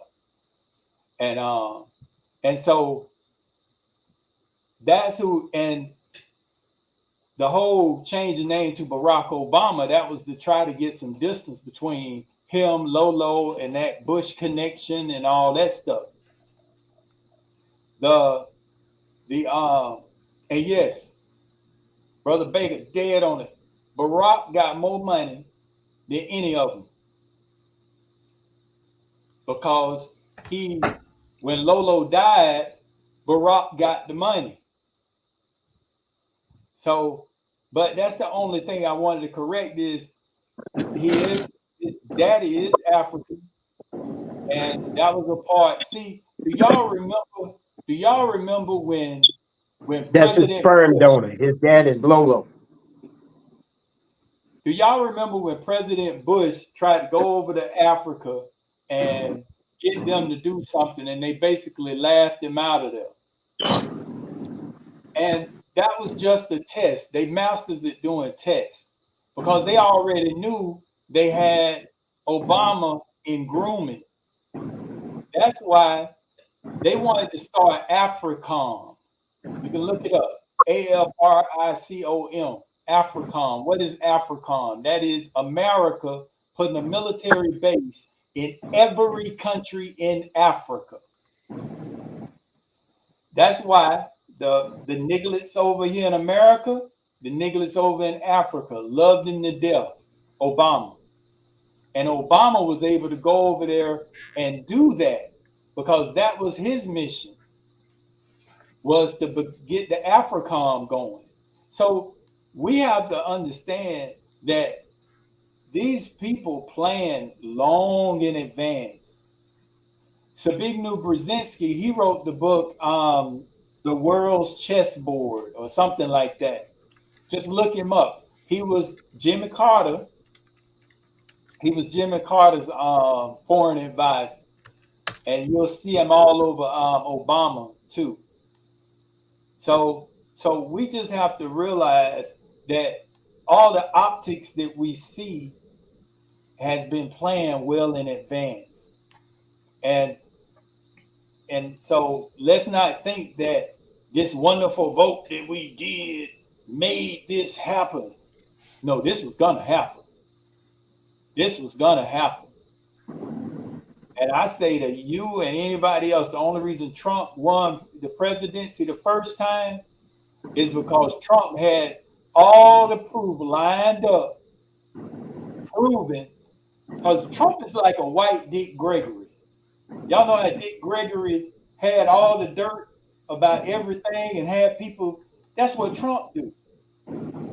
But he had all the information about Barack Obama's birth certificate. And they tried to dust it up and try to make it seem like it wasn't nothing. But that's how they shut Trump up, was to get him the presidency. And they didn't know it was going to be a movement. Yep. And I'm gonna tell you another thing they do, bro, Mark. They look at Trump and the Republicans and the MAGAs or whatever they call them as some type of dumb country bumpkins. But the professor pointed this out to me, how these people use real-time data masterfully. They can use this data, and that's how they're winning. They're winning because that money and those millionaires and those people believe in investing in their candidate. That's something that we don't do as black folks. We think just entertainers gonna come and woo us and make us all happy and cheery and warm and fuzzy inside, and you know, we're gonna go out and vote, but we don't understand the importance of investing our dollars into, and I do mean black dollars. I hate these jokers around here running with this narrative. Well, my black job. What about you, black dollars? What about your black community? What about your black college? What about your black children, your black HBCUs, your black? We use that term black all the time. So stop letting the Democrats and their minions take simple narratives and woo you with it and use witchcraft. And now you're around here forgetting to ask about economics when you're so busy brainwashed with the Jedi mind trick. I want to play something real quick for y'all, family. And this is why you got to just understand that our people are under a spell. And this going to kind of make you have some compassion for them so that we can re-educate our folks, because our folks have been heavily miseducated. The miseducation of the Negro is a real thing, man. It's a real thing. Let me play this real quick for y'all, real quick, and I'll let y'all come back in. There's only about 2 minutes of commentary I want y'all to hear. And I use this. I usually start one of my brothers from Miami gave me this. He got a very great, super successful talk show. It's called Dry Bones Connection, and it refers back to the Helios, the Biblios, the Bible, when God say, Jesus said, "Can these dry bones uh, have life again?" So here we go, right here. Simple, very, very simple thing that if you have a certain worldview, and conservatives have one worldview and progressives have a very different one, if you have a certain worldview that doesn't allow you to see the facts, then you won't see them. And the reason is very simple. In general, when you perceive something, something comes into your eyes, you have about a tenth of a second before it becomes conscious, and it will change in that tenth of a second to fit what you already know or believe. It will change fast. And it changes either, this is flashes of light will change, things you touch will change, all of those things will change, and ideas will change. So when you have facts that come in that won't fit the way that you understand the world, then you won't, the way you understand the world is going to change, is not going to change. The facts will either be ignored, ridiculed, or attacked, because they will threaten the way you understand the world, or not threaten them. People be happy. You heard what he said? He said they'll be ridiculed, attacked, and that's what our people do: go on the attack when the facts don't fit how they have their beliefs framed. I know Pastor go through that a lot. Here we go. Let me finish. Happy with the way you understand the world and not threaten them. People be happy with the way you understand the world and ignore the facts. But the frames that frame the facts are part of your brain. They're physical. All ideas are physical. They're in your brain. When they come in, that part of your brain is not going to change. And so you have lots of people in this country who have conservative worldviews, and they just don't see it. It's not like they're denying it. It's not like I know that fact and I'm going to deny it. It's like it's not even a fact. Hey, did y'all understand what he just said? He said to them, it's not even a fact. It's not that they want to be willful ignorant and they ignoring it. It's just that the frames, the way that they believe, their belief system won't allow them to see the facts because they didn't perceive it fast enough to where it can change their worldview.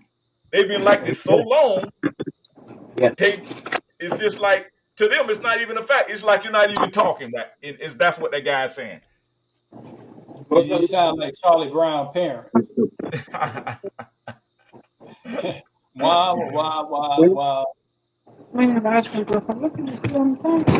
even though he said it from a conservative, even though he said it from a let me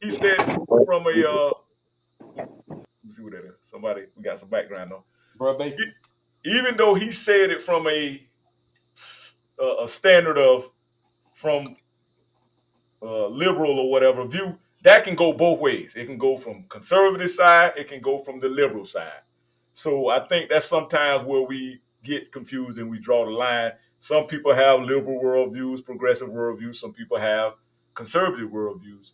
And I'm just be honest with you, man. By nature, black folks, we have conservative worldviews. So that go back to the beginning of time. That's why we were Republicans before they finessed us into nothing and made us be Democrats. And now we thinking we really winning. We really winning because what? Because now they modernized slavery. That's all they did. They just modernized it. It never stopped. Slavery never stopped. You're still a slave. You're still a consumer slave. You're still a political slave. You're still an economical slave. You're just a slave. Professor, you look like you want to mention something. Well, I do. And when I think about this slavery that you speak of, Dr. Juice, I'm still back to the education part, right? When you think about this, 70% of your children, your black children, are born to single mothers. Okay, so now you got a single mother with this little dude.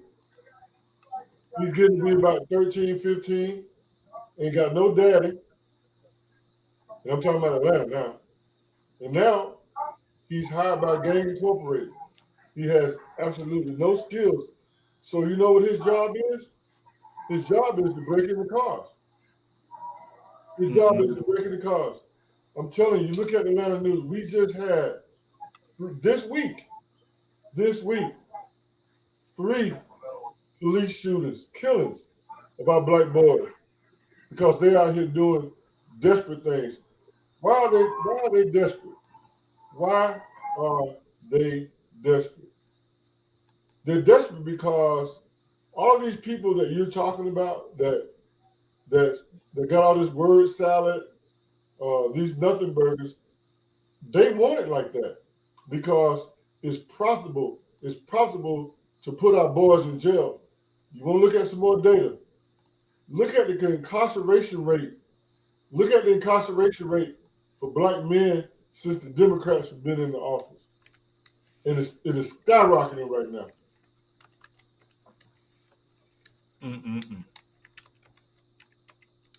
Brother Mark, you was finishing up something, Brother Mark. Yeah, no, I agree.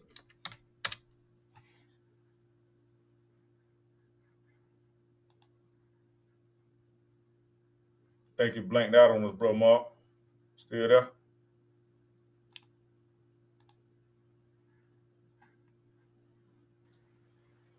Like I think Brother Mark froze up on us. I think he froze up, getting some lag there, Brother Mark. Well, real quick, Brother Juice. So I was asking the pastor, since the black church is the only institution that was left after we traded ownership for integration, what responsibility, if any, do you believe that the church should have in our education? In other words, we have all these underutilized church buildings, okay? We have all of these retired teachers. We have all these retired people. What's keeping black folks from organizing in the community to educate our future? Because the way it's trending right now, no matter who's in office, if our children can't read, write, and function in this global economy, the prison systems, and I promise you, if Commandment is a prosecutor, I promise you, they're going to send your children to jail being tough on crime. And they're setting them up to be criminals. What are your thoughts about that? They've been doing that's been the marching orders for a long time. Tough on crime.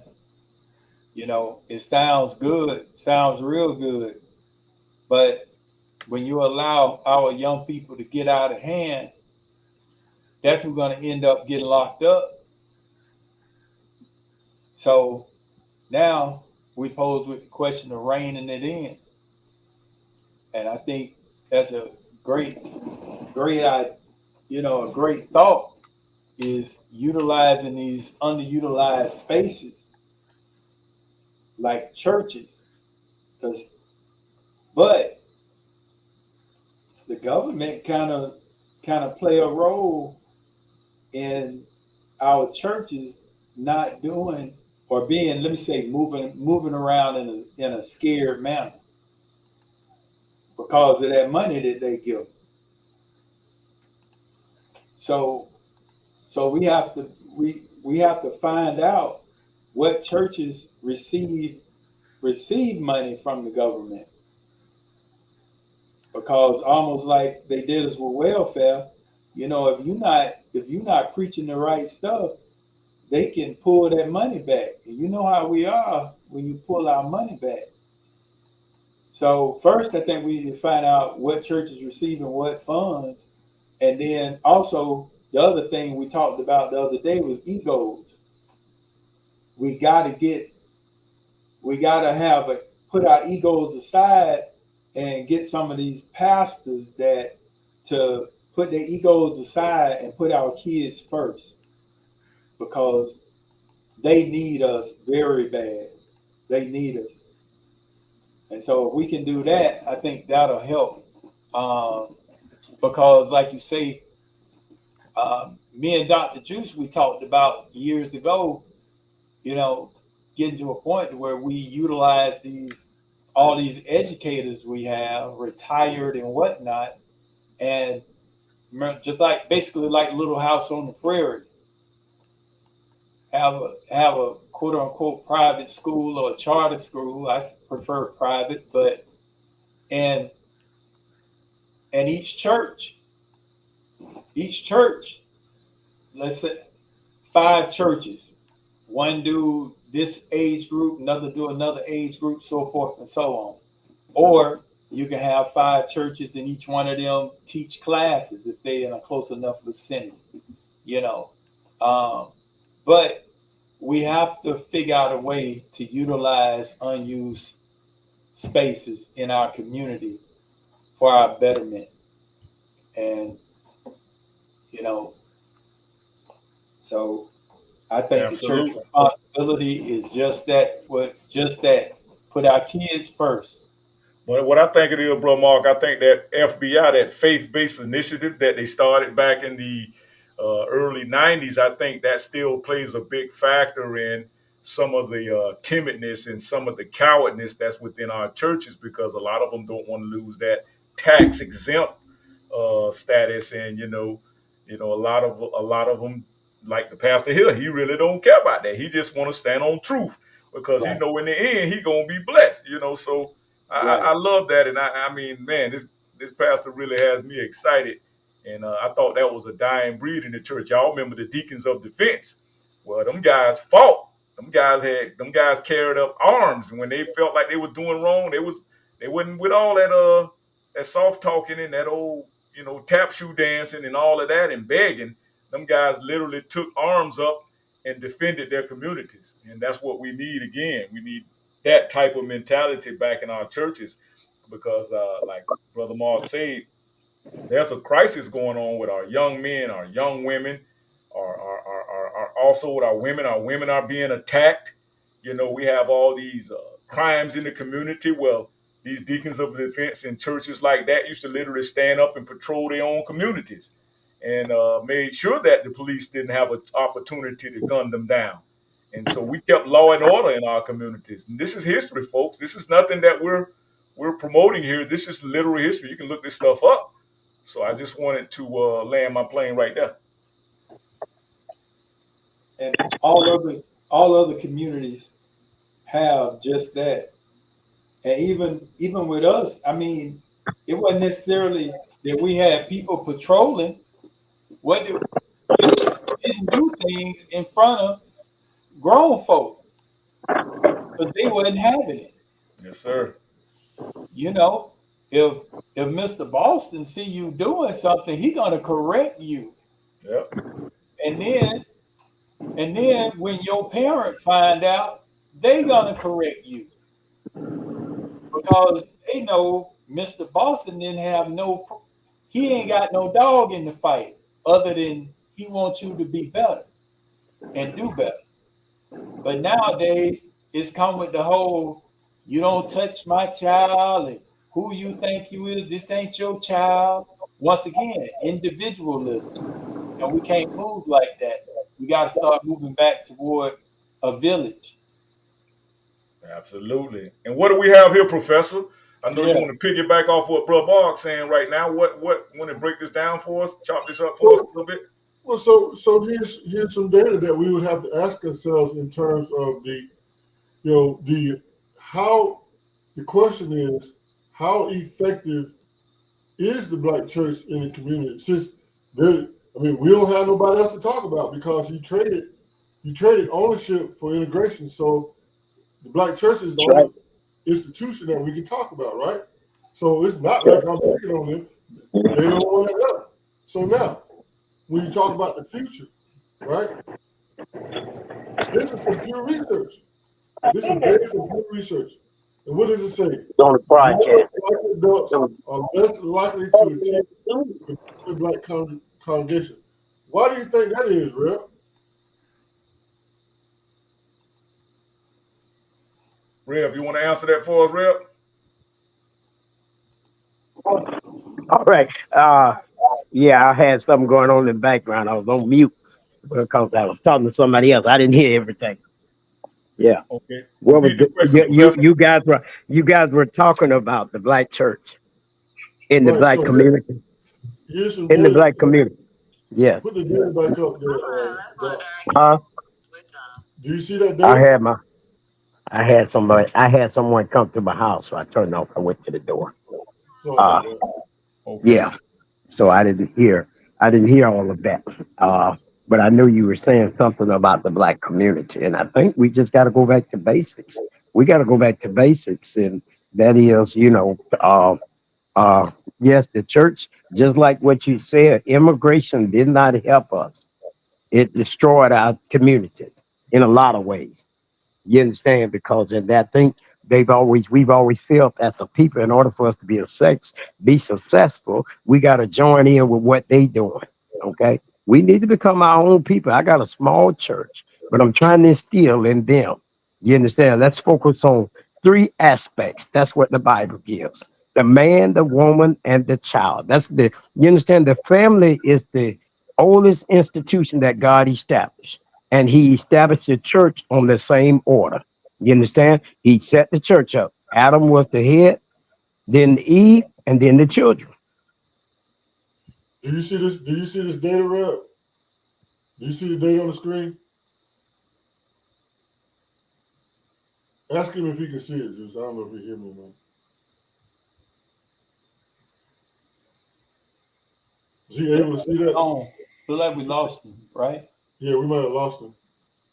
But the question still remains, and I'll ask the rest of the brothers. Why do you think that the church has become less attractive to our younger black children? I think it's optics. I really do. Because I'll never forget, if you go into these new churches, it's optics. Because they'll stand up for almost 30, 45 minutes singing and clapping some song you don't even know what it is. And the preacher up there, he got on jeans and whatever else. And so it's a whole different vibe going on as opposed to the the old church with the pews and all that type stuff. It's similar to them when they switch us back to shopping centers and call them town centers versus a mall. So, and I really don't know how they pull this off, but you they just don't like the vibe in there, and we got to make it more Yes, about sir. the vibe. Yes, sir. We got some comments too in the comment section. Professor, you will be moderating for us. Brother Zed say, great show, guys. Mr. Goodbar say they look at it as getting paid to send men to camp. I guess he's speaking about the incarceration rates. He also says war changes continents, so as names. So why does any vote count? These people are already selected by a pile of money higher than another. Some good comments on that. Thank you for that, Mr. Goodbar. Thank you for that, Mr. Robinson. Yes, sir. Yes, sir. Hold on, Professor. We don't hear you, Professor. Hold on. Something going on. Yeah, you can't hear me? Okay, now you're coming in. Oh, okay, now, okay. There you go. Right. So again, I'll repeat myself one more time. If the church is the only institution, and we really need to be rebuilding, we really need to be rebuilding our institutions. But if if they're becoming less attractive, right? And let me tell you why I believe it's so, right? So let's go back to the rainbow narrative. The rainbow narrative is not about a moral compass, right? The rainbow narrative is about I don't like who I am. And I think that I would like myself if I changed myself into somebody else.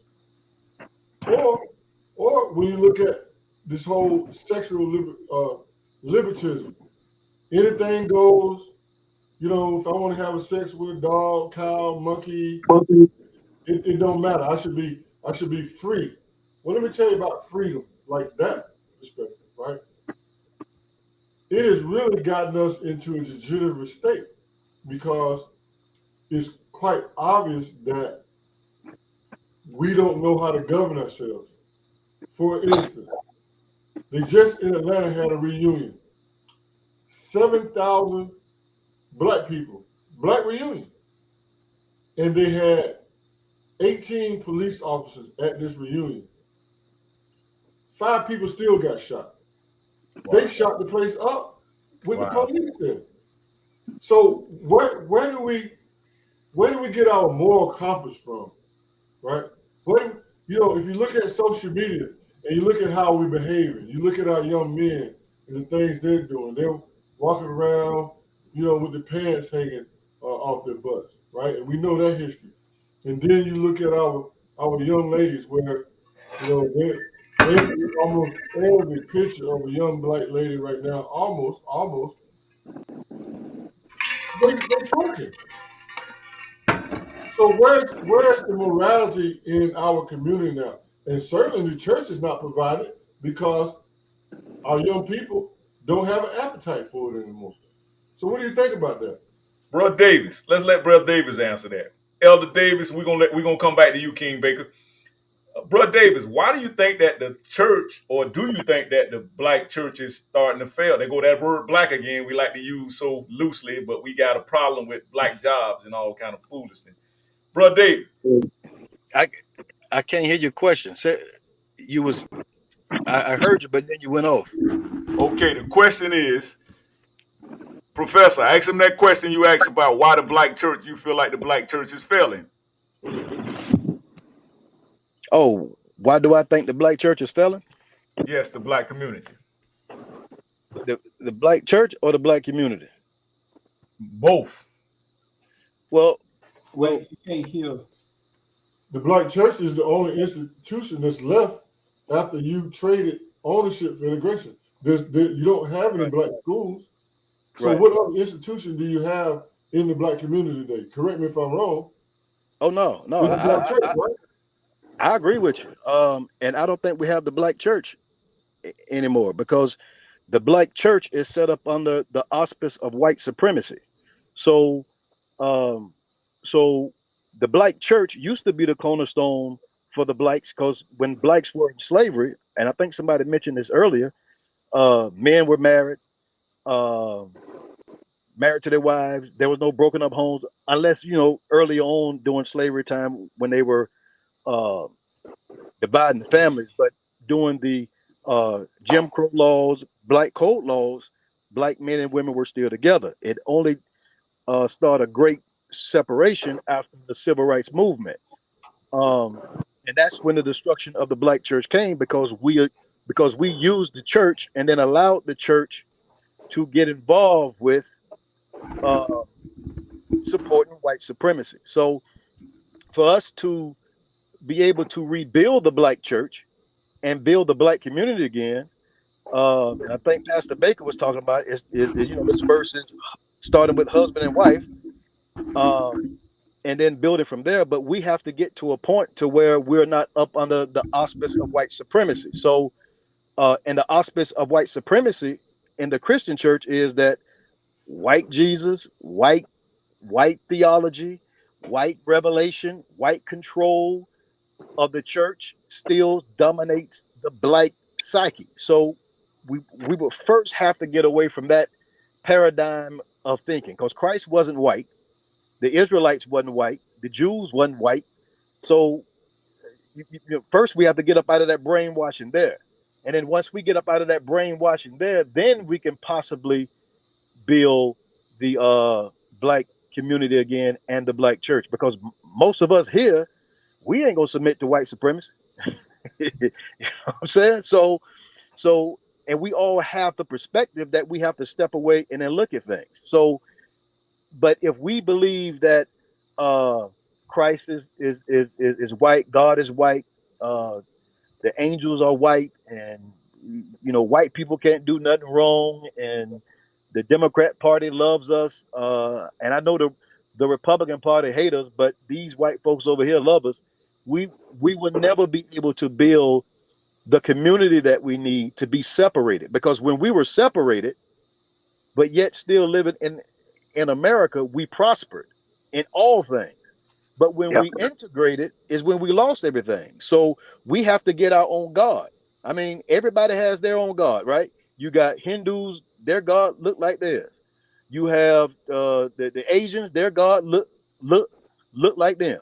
Buddha. You have the Arabs, their God look like them. You have the whites, their Allah. God look like them. But when it comes to us, our God is white, which is the craziest thing. So um and I know that's like beating a dead horse, but blacks have to come to the understanding that we need to serve our own God, build our own communities, build our own families, and then we can do commerce with the other nations. But we and that's for the betterment of our people. But we cannot be integrated and assimilated to our destruction. So we can all live in America together, which is kind of oxymoron, but we cannot be assimilated.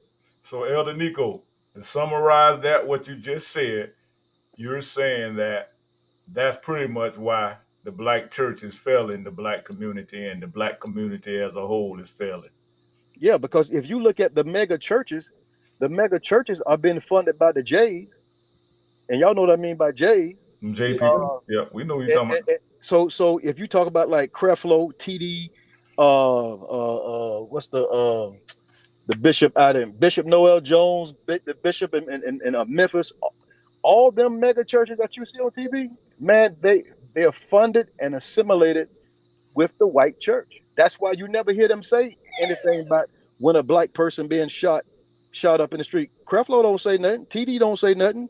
Noel Jones don't say nothing. I Sure. can't think of the bishop in Memphis and the bishop that's out in California. They don't say anything as in reference to that heinous crimes that these police officers make. They don't stand up not one time. They keep their mouth shut because they're all funded and they all want that money. They don't want to hurt that money. They don't want to get off TBN.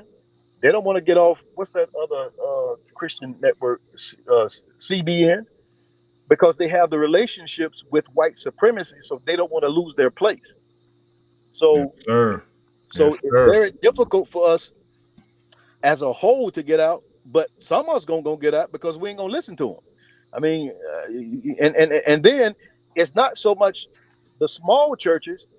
Like you could take Pastor Baker, who's on the call. He said that he gonna pull away from it, right? But then it's the major convention uh, of the denominations that still work with our white supremacy. So white folks got this stuff all calculated out, man. I think it was I don't know if it was Mark or the brother that doctor that just spoke. He said, man, these people done playing stuff out 15 years out about how they going to use a think tank to think how they can keep us trapped. So Absolutely.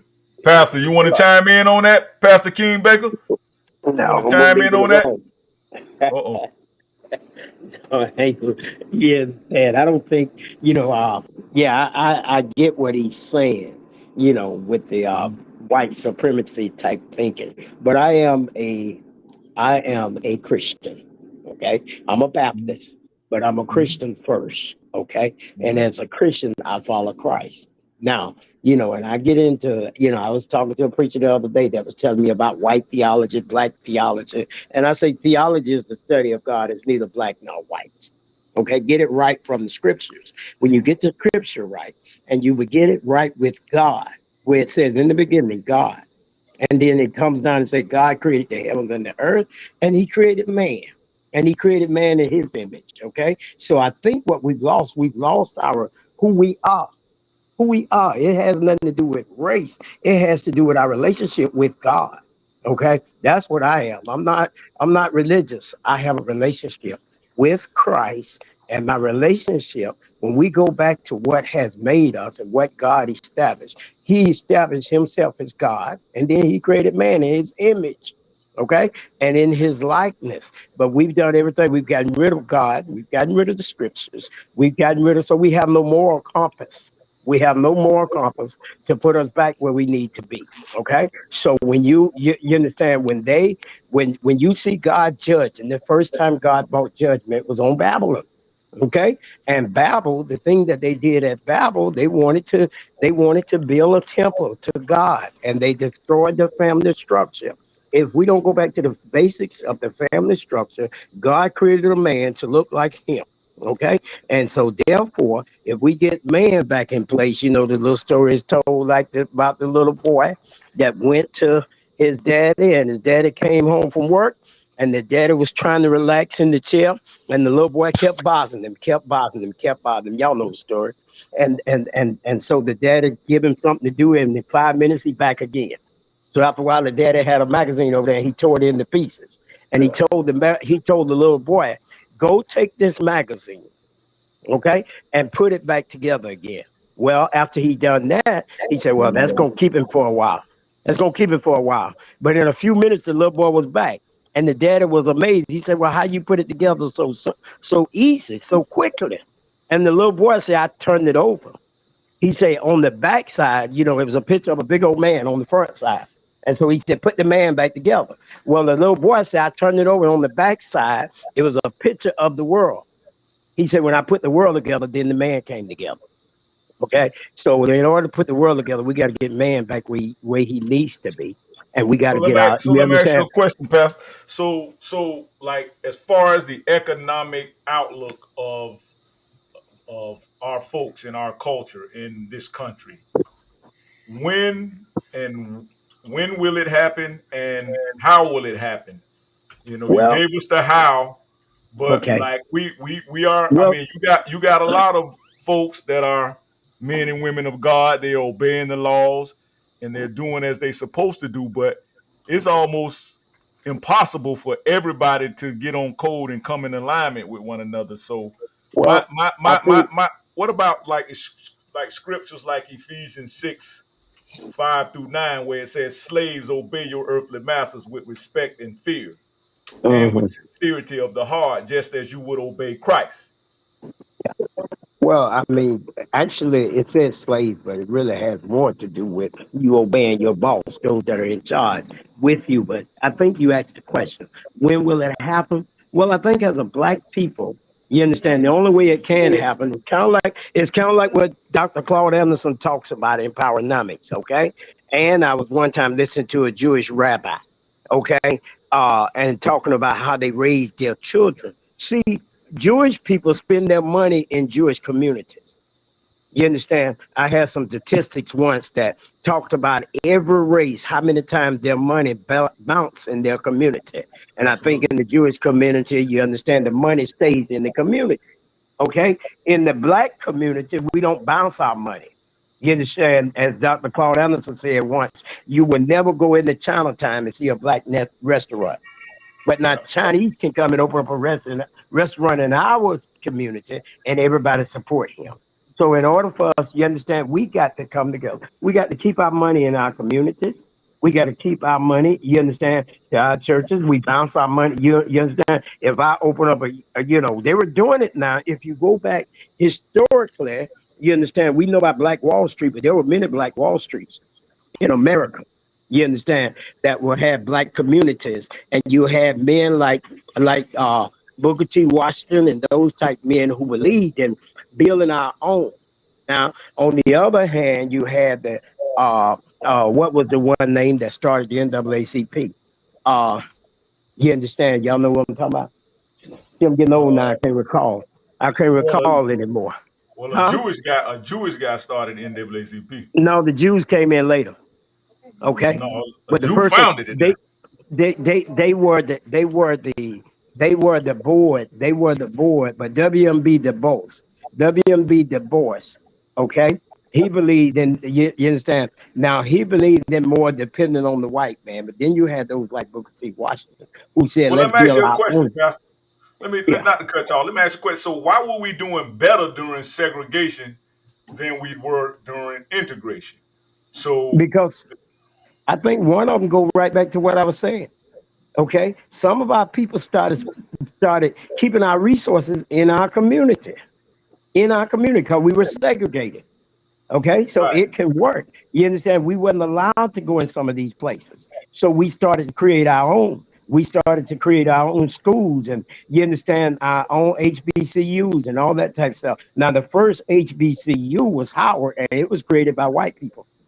You exactly. understand? Now, you understand? Well, Cassius Clay. just about all of them have white Well, now Jewish white names. people own them now. Yeah, white Well, I'm people talking own about them like now. Spellman. You know, if you look at the linguistics of that name, look at the etymology Yeah, of that's Spellman, right.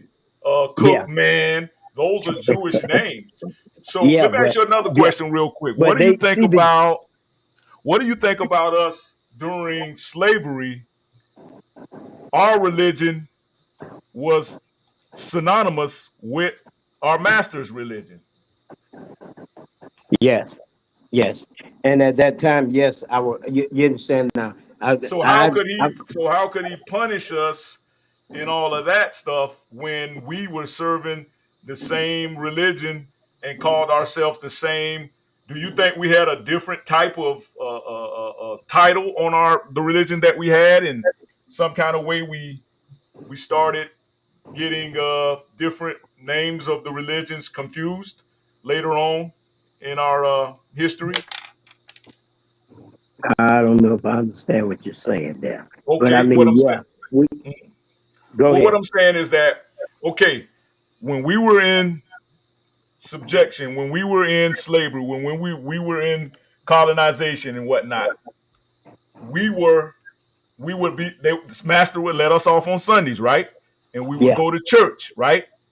yeah, And so the day of the sun, they call it, right?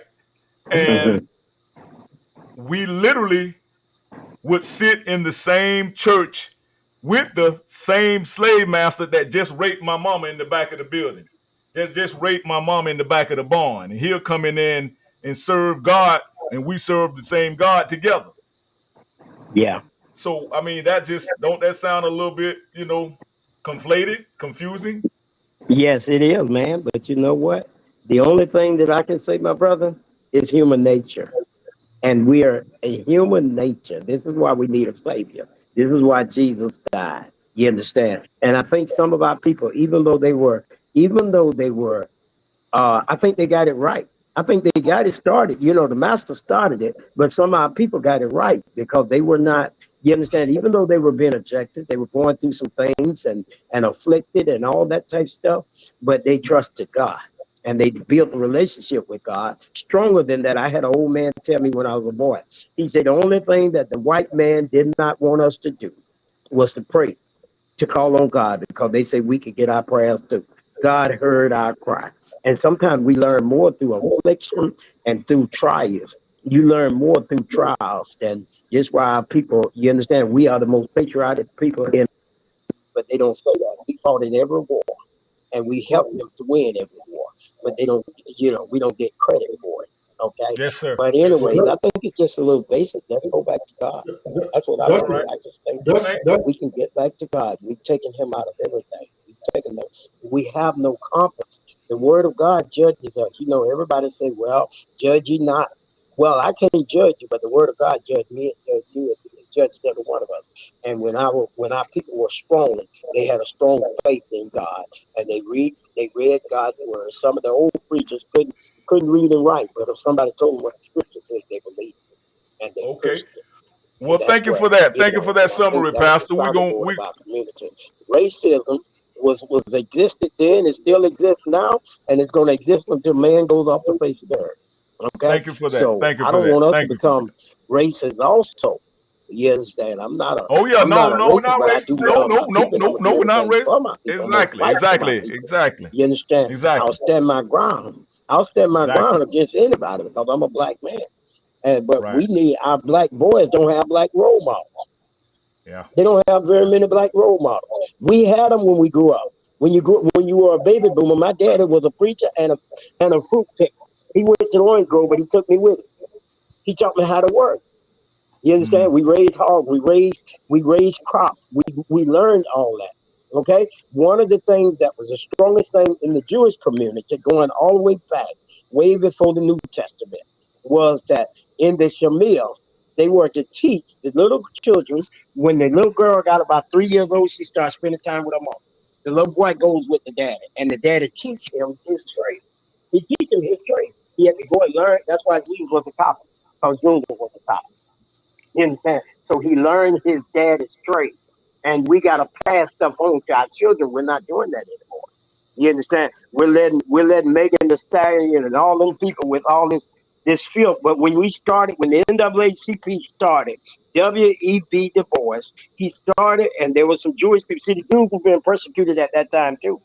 So they came in and they joined up with the blacks. But because they were white, they came up because the white people supported them. But W.E.B. Du Bois, if you go now, still they have the letter up that he wrote, and they had it up in Harvard, they had it up in Yale. You understand?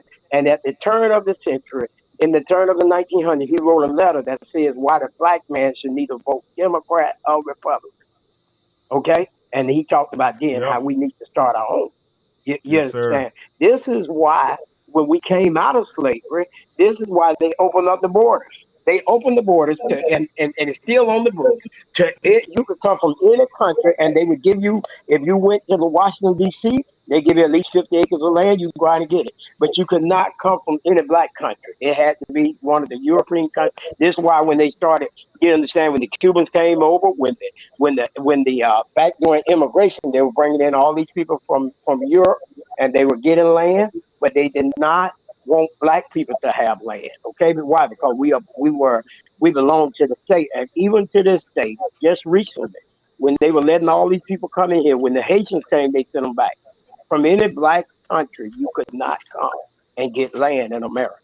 you, Right. you It's know been like so I that. think, but we went through that. We were segregated, but we built our communities through segregation.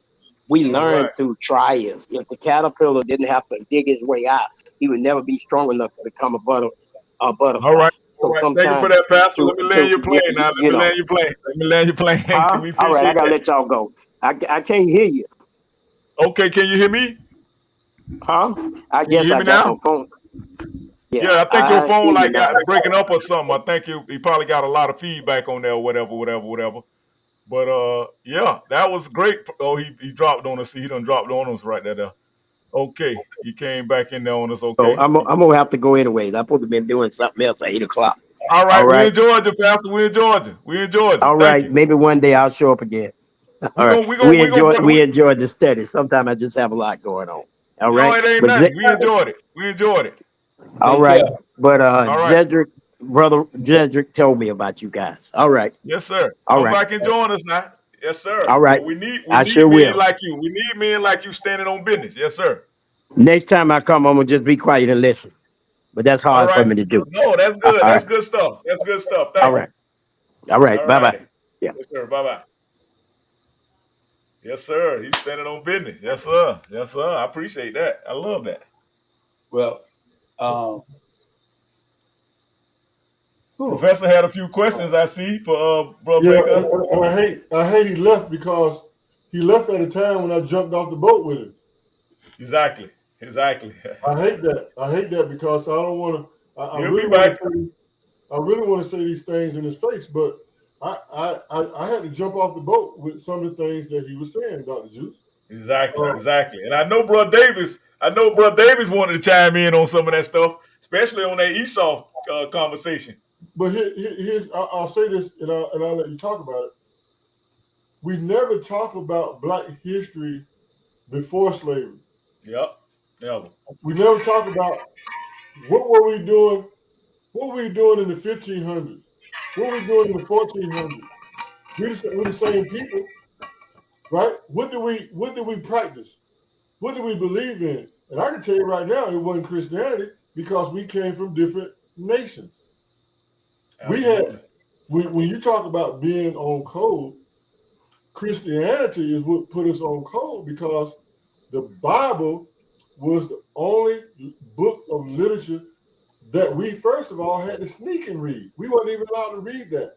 The master had to read it to us. So I jumped off the boat with him when you asked him the question about uh, religion and how uh, how could we possibly sit and worship with the same human beings that and I use that term lightly, especially if they rape your mama, Dr. G. But how could you sit with your oppressor and believe in what he perceived as his God? Mm-hmm. You know, I had a big. I hate that he left. I really hate that he left because I wanted to confront him with that. I had a Yeah. lot of problems Yeah. with that. Well, we just got to chop it up, Professor, and we got to just get the clear understanding of how people perceive their spirituality, and And a lot of that he was saying sounded like some of scripture was some of it was scripture, but a lot of it was doctrine. So we appreciate that as well. But Dr. Juice, I accept that. I'm talking. You talking about scripture and doctrine. I'm talking about history, sir. Yeah, yeah. We sure need that history now. That's the thing all that right, ain't really taught in the black church history. Bro Mar, you want to chime in? yeah. Whew, man, y'all making me dig up stuff I forgot. Um, 1400, 1500. See, I tell people all the time, even today, they got us thinking that we're a minority. You know what Dr. Claus said about a minority anyway. Mm-hmm. But they got us thinking that we're a minority. Think about it. If we only encompass 13% of the United States population, who gives a damn what we vote for? 13%? What about the other doggone? Ain't good at math. What's that, about 77 or 87? So 87% is 87% Mm-hmm. is more than 13. Mm-hmm. So if that was true, then where would we be? They wouldn't care. They wouldn't pander to us. Let me tell you, 14th, 15th century, we were right here in America. Mm-hmm. You can look at anything I put my name on. I am never an African American. I am Cherokee and Algonquin Sioux. So, so my thing is, they're in the process of disconnecting us from our roots. Why? Because they want us to get mad and say, I'm going back home, and home is Africa. And that's not your home. Your home is right here. If you go back through the history, you can see that. And I think um I can't think of his name. He was being interviewed and he said, once black people in America realize when they're looking at cowboy and Indian movies that they're the Indians, then we'll get some change. Because that's who we are. And our numbers have always been so great, because America is the only place they came to, and that's all they saw was, they called us copper complected people.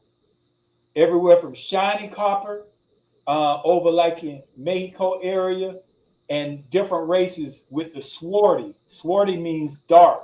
That's what you heard Judge Joe Brown bring up that term. We had a swarty complexion. But look at me. Look at look at Professor Voss. Look at him in that red hat. See what Mm-hmm. I'm saying? We ain't black. He closer to that red hat than he is to that black on them glasses. So, but when they twist your mind and get you thinking that an Indian look like these doggone Hollywood Indians, then they just slowly start disconnecting us. If you start looking at the census records, you can see with different classifications what made us into this versus that, Negro versus Indian. And that was also tax revenue because we ain't have to pay taxes. But let me not say too much. Let me just say this. We were always here, and our numbers are so big here, and they've divided us up with paperwork so much, but they know that we still identify as black. So they have to pander to the black population. And that's why they had that 2% rule. They'll pull 98% of the Cubans out of Cuba that look white, but the dark ones, only 2% of them coming. Africa, that's why Africa, it'll be a small percentage of Africans come, but they get sat down and they get told stay away from them Negroes. Akatas. They call us And you Akatas. are white. You look at any of them, they listed as white. So they come to our country and then they list themselves as white. Indians too, but then mentally they identify as black. You see what I'm saying? So they have to pander to us because we outnumber them. Yes, That's sir. why they get these little programs or these periods in time where they start getting us to integrate with their women and their men because that keeps the blood going. And you can see that, you can read about that in the Rabbit Proof Fence.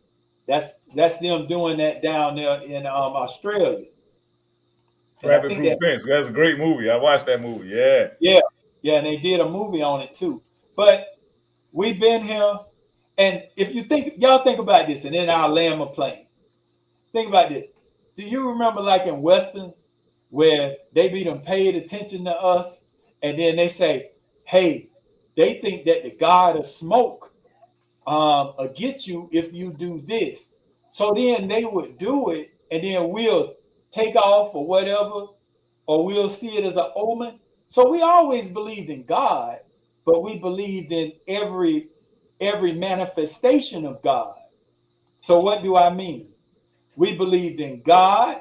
We believe in, I'll just call it the God of light. We believe in the God of darkness. We believe the God of Mother Nature. You know, all these were our gods. We had names for them. And in different tribes, we did it different ways, but we still believed in God. So let me digress. But I understand, Bro Baker. And like you say, some of it was doctrine, some of it was dead on. But the bottom line is, we got to come together because brother Davis, Professor Voss, Dr. Juice, me, brother Zed, we just all got to come together. And Malcolm X said it best. We should be able to come together, leave religion, God, all that stuff out of it, and focus on what? What's our main focus? The kids and our future. Yep. So Economic empowerment and social justice. yes, Yeah. yes, Yes, because sir. man, you know they know that's a deep well. It's a real deep well. Yes, So sir. if we can get them egos out of them pastors, and get them to focus on what's important. Yep. I guess that's the main question. What's important? Yep. Because at what? Listen, at white folks church, I hate to say it like that and break it down into ethnicity like that, but them people practice economics, education, and all of that right there within their organizations, and that's what we need to start doing on our behalf. But when it come to us, all we want to do is have revival and eat some fried chicken and some collard greens and keep promoting bad health and yeah, man, yeah. It'd be about dollars. What I think is worse than that. What I observe is this whole self-service. When I look at black churches, when I look at pastors, I see self-service. I don't see what I understand what Jesus did. You know, Jesus was out in the street healing. He was doing things for humanity. These black preachers that I see that these people. What I think, you know, what I really think it is. I think it's a case of low self-esteem. And the reason why I say low self-esteem is because these pastors are so self-serving. You know, they got to be called prophecies. They got to be called Dr. Bishop, Prophet, all these names that they have, right? But I don't see them doing the work. I don't see them doing the work. And how can you be like that? And you got children in your congregation, you got single mothers in your congregation, and these children can't read. I just showed you the Polk County data. You got Hispanics. You got Hispanics outperforming you twice as much. In English. Now, you keep saying, well, how you keep picking on Hispanics? You know why I say Hispanics? Because they hadn't been here this long. The Hispanics have only been here, at least in your community, for 40 years. They wasn't there when your granddad was picking fruit. It was us. It was us until you traded ownership for integration. And then when you went to the white man and said, look, I got civil rights now. I got equal rights now. I want equality. I want to be paid in an equitable fashion. You know what the white man said? The hell with you. I'm gonna go get me some Mexicans. That's when they showed up. And see, that's my thing right there, Professor. Like, you know, that's the only thing I kind of disagree with Pastor King Baker. We the only ones that really talk that goofy stuff about no, Zed, you're not muted. You're not muted. You probably Okay. just no, you're not muted. Can you hear me? Yeah, we hear you. But that's my Okay. only thing I disagree with him about how we get on that old I gotta love everybody while they treat me like shit and everybody else got it. We ain't saying that we hate people, but we saying that every other culture is not putting us first like we put them first. They put us last. We putting them first. And I think sometimes the religion aspect of it makes us that way and not understand, like, let me look at this thing clearly. These people are giving me they behind the kiss. And I'm not saying you should return the favor, but I am saying you should say, you know what, man, let me, like Bro Mar say, let's just start focusing on us a little bit more and stop trying to be everybody's footstool. Stop trying to be everybody's, stairs where they get to climb all on top of us, but we can't really say nothing and we can't really stand up and have pride in ourselves. They tell the LGBT have pride, but as soon as we have pride, oh Lord, it's a reverse racism type of thing. You get what I'm saying? If that make any sense to y'all? Yes, Yeah, sir. they say you got no when I say no, they tell when you try to take black pride, say, hey, I'm black or I'm doing this for black. The Right. first thing they say, oh no, you can't say that. You got to do it for all. Got to do it for Right. all. They throw Right. that all lives matter. They call it that all love, that all inclusive stuff. Yeah. But when it comes to these other cultures, in this culture warfare, they never say all with Latinos. They never Yeah. say all Showed up. with the gay community. Showed They up. never say all with the Haitians. They didn't say all when they gave them a hate bill. They didn't Yep. say all when they gave the Asians a hate bill. What about the Dreamers Act for the Latinos? They wouldn't say, wait a minute, government, U.S. government, Give let's it put, to my black brothers too. yeah, wait a minute, let's put the black folks in this too. Hey, get my essays. No, we don't want this by ourselves. Nope. Soon as it's time for us, we got to share it with every damn body. Now, We won big Negro. We won big Negro at that time. Now, brothers. Now here's the difference, right? If you notice, what were we talking about?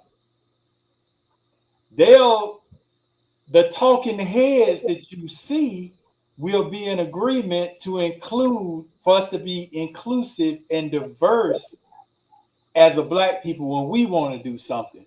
But who are the talking heads? They are the ones that are not foundational black Americans. That's just like, you know, we'll use the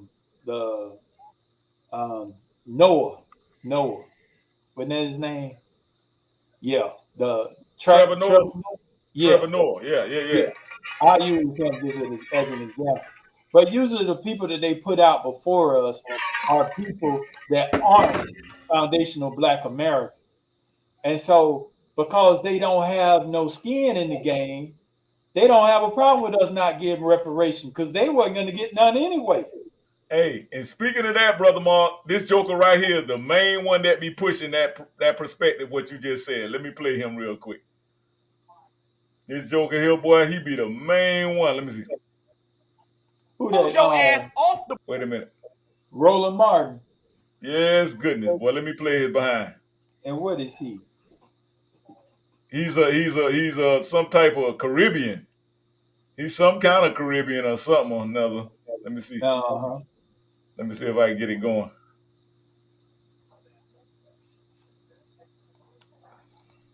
Go to the newsroom, and he was coming to town, and so I'm doing the story. He's from You Houston. talking I'm about from Colin Houston. Went to competing high school. I'm asking him some serious questions, and he goes, "Look, I need to understand all these damn questions." And I said, "Mr. Muhammad, let's go off." Now, normally the sword says that. He says, "We're up." I said, "I don't give a fuck about you or any bow tie wearing Nation of Islam bean pie." No, wait a minute. And let me give you another one. This joker here, Roland He Martin. didn't talk like that to Colin Muhammad. I don't care what. You know he lying. You know he lying. Yeah, he didn't talk like that to Colin Muhammad. You know I he don't care lying. what. I mean, you better take your big head butt somewhere. You know he lying.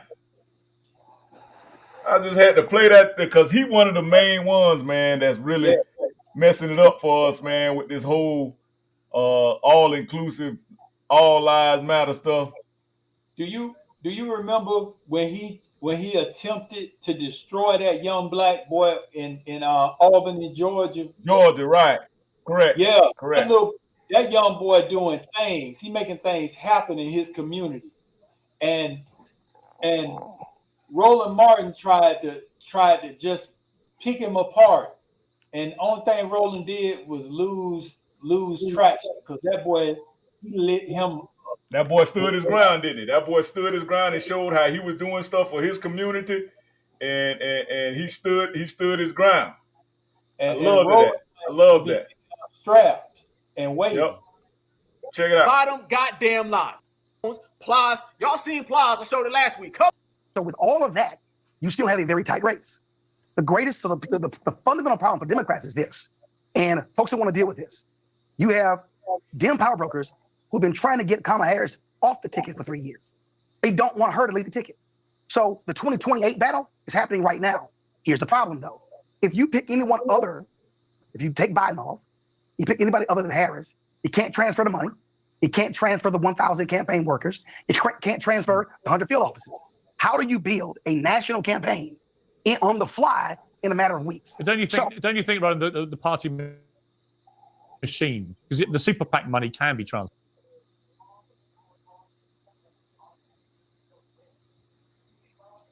Don't you think, Ron, the party machine? Don't you think, Ron, the party machine, because the super PAC money can be transferred, right? Do you not think? Do you not think the machinery could get behind another candidate? No, super PAC. Remember, super PACs are not supposed to coordinate with campaigns, even though we know they do. So they can't do that. So you have to have a campaign apparatus. So the Democrats' greater problem is they're killing their own plan A. Listen. This is what you call Negro splaining. This is what you call Negro splaining. This man is a plant. This man is a Democrat shield. He's a perfect slave. He's the ideal slave. He jumped from one topic to the next. They throw somebody in front of him, he start kissing booty. He start puckering up. He come up with all types of fart stains on his face. They throw Joe Biden in his face. He went explaining. They throw Kamala out there. He went explaining. Anybody they throw out there, this man gonna explain. He gonna go to Negro Spain. I call it Negro Spain, man. I can't stand these people like this, man. These people don't speak for us.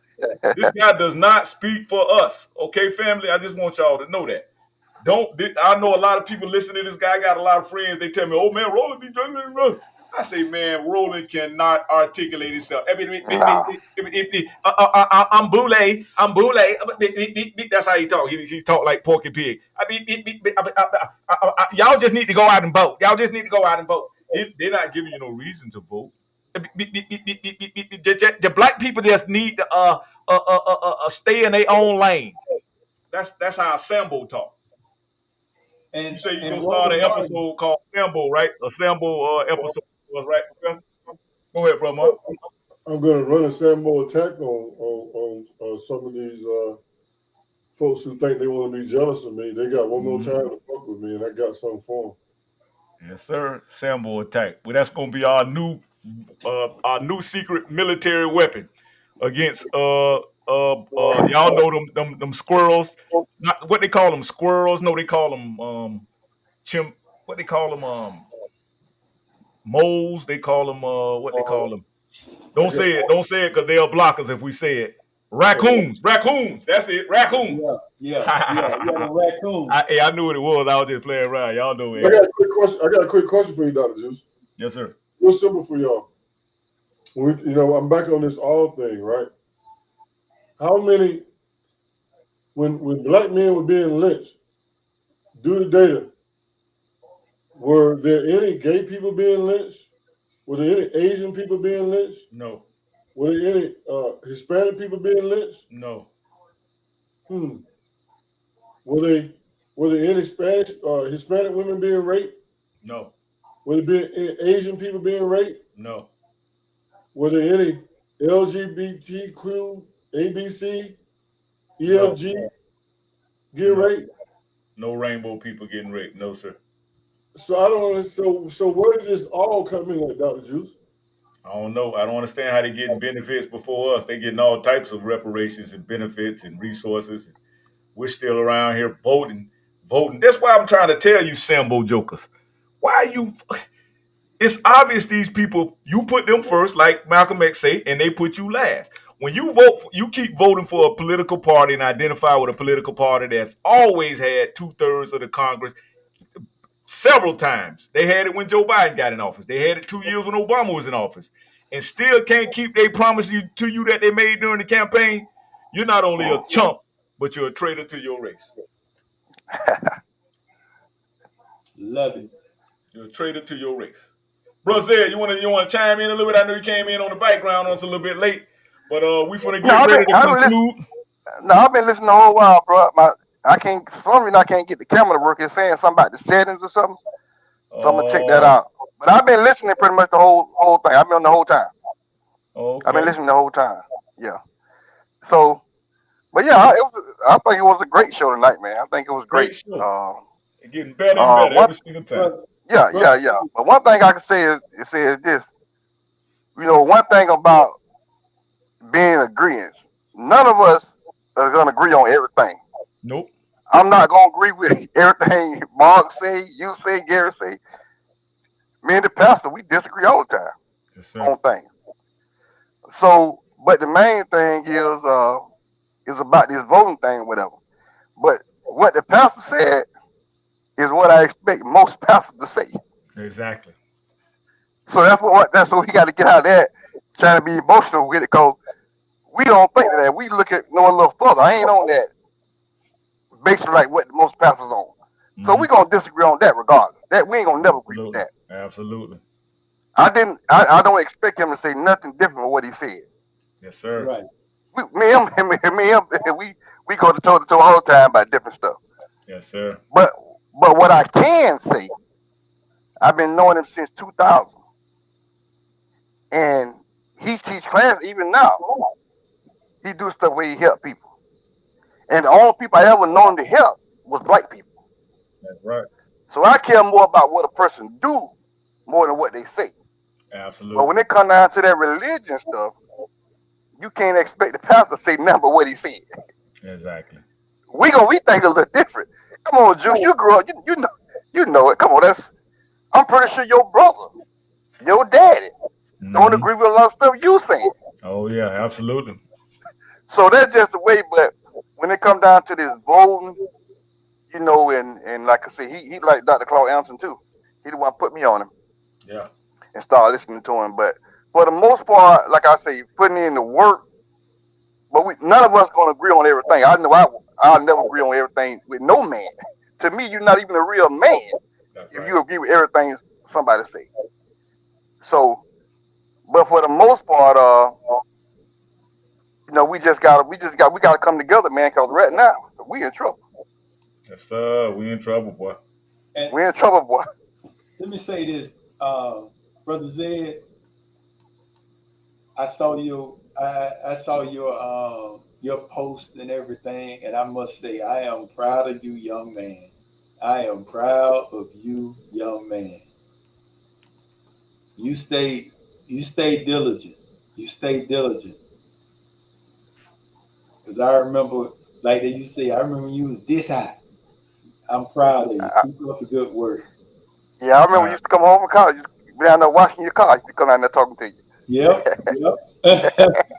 Well, I'm gonna say this here. I'm proud of all you guys, and I just want to thank y'all guys for tuning in again, man, and making this an excellent show, excellent Oh platform. man, I it had was a great. I had a few more guests that were gonna come in. We almost topped out on our visitation limits. I think they allow about 10 people at a time on my platform that I have.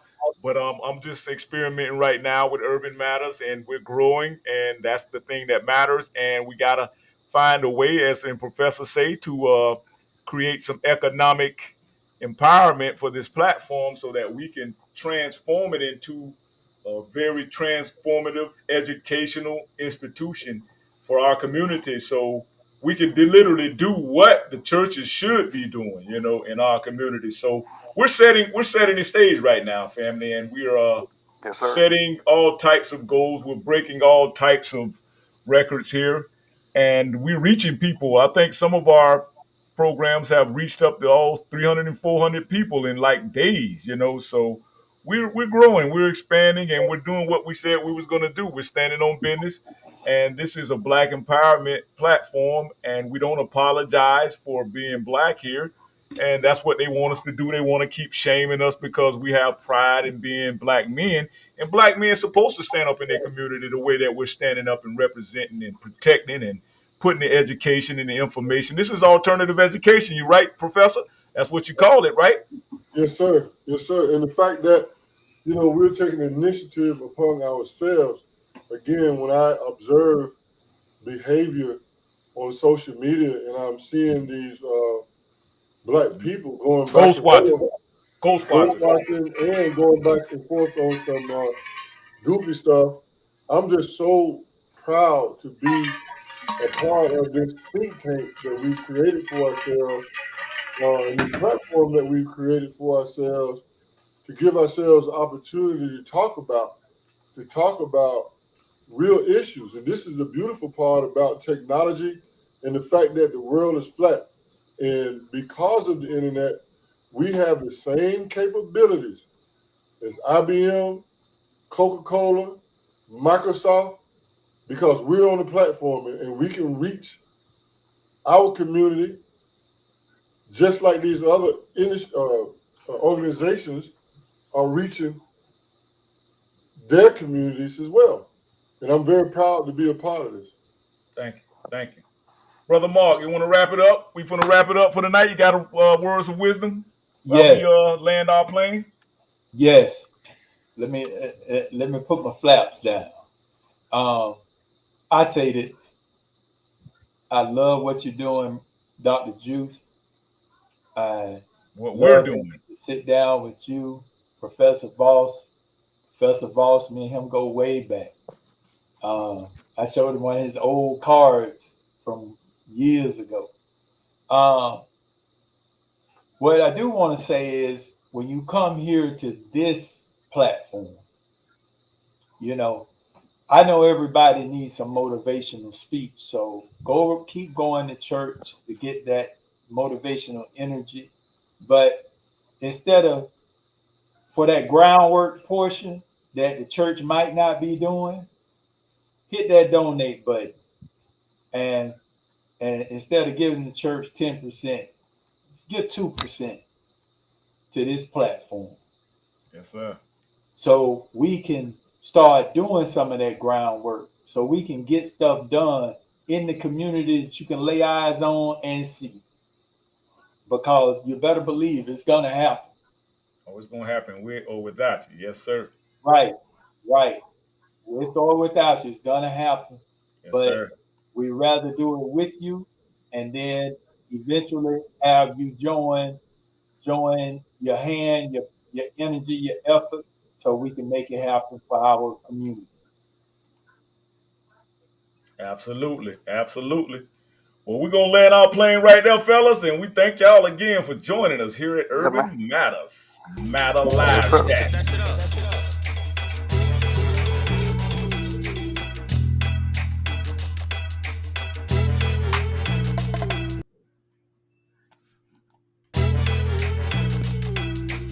Hey, Breezy, cut that shit up.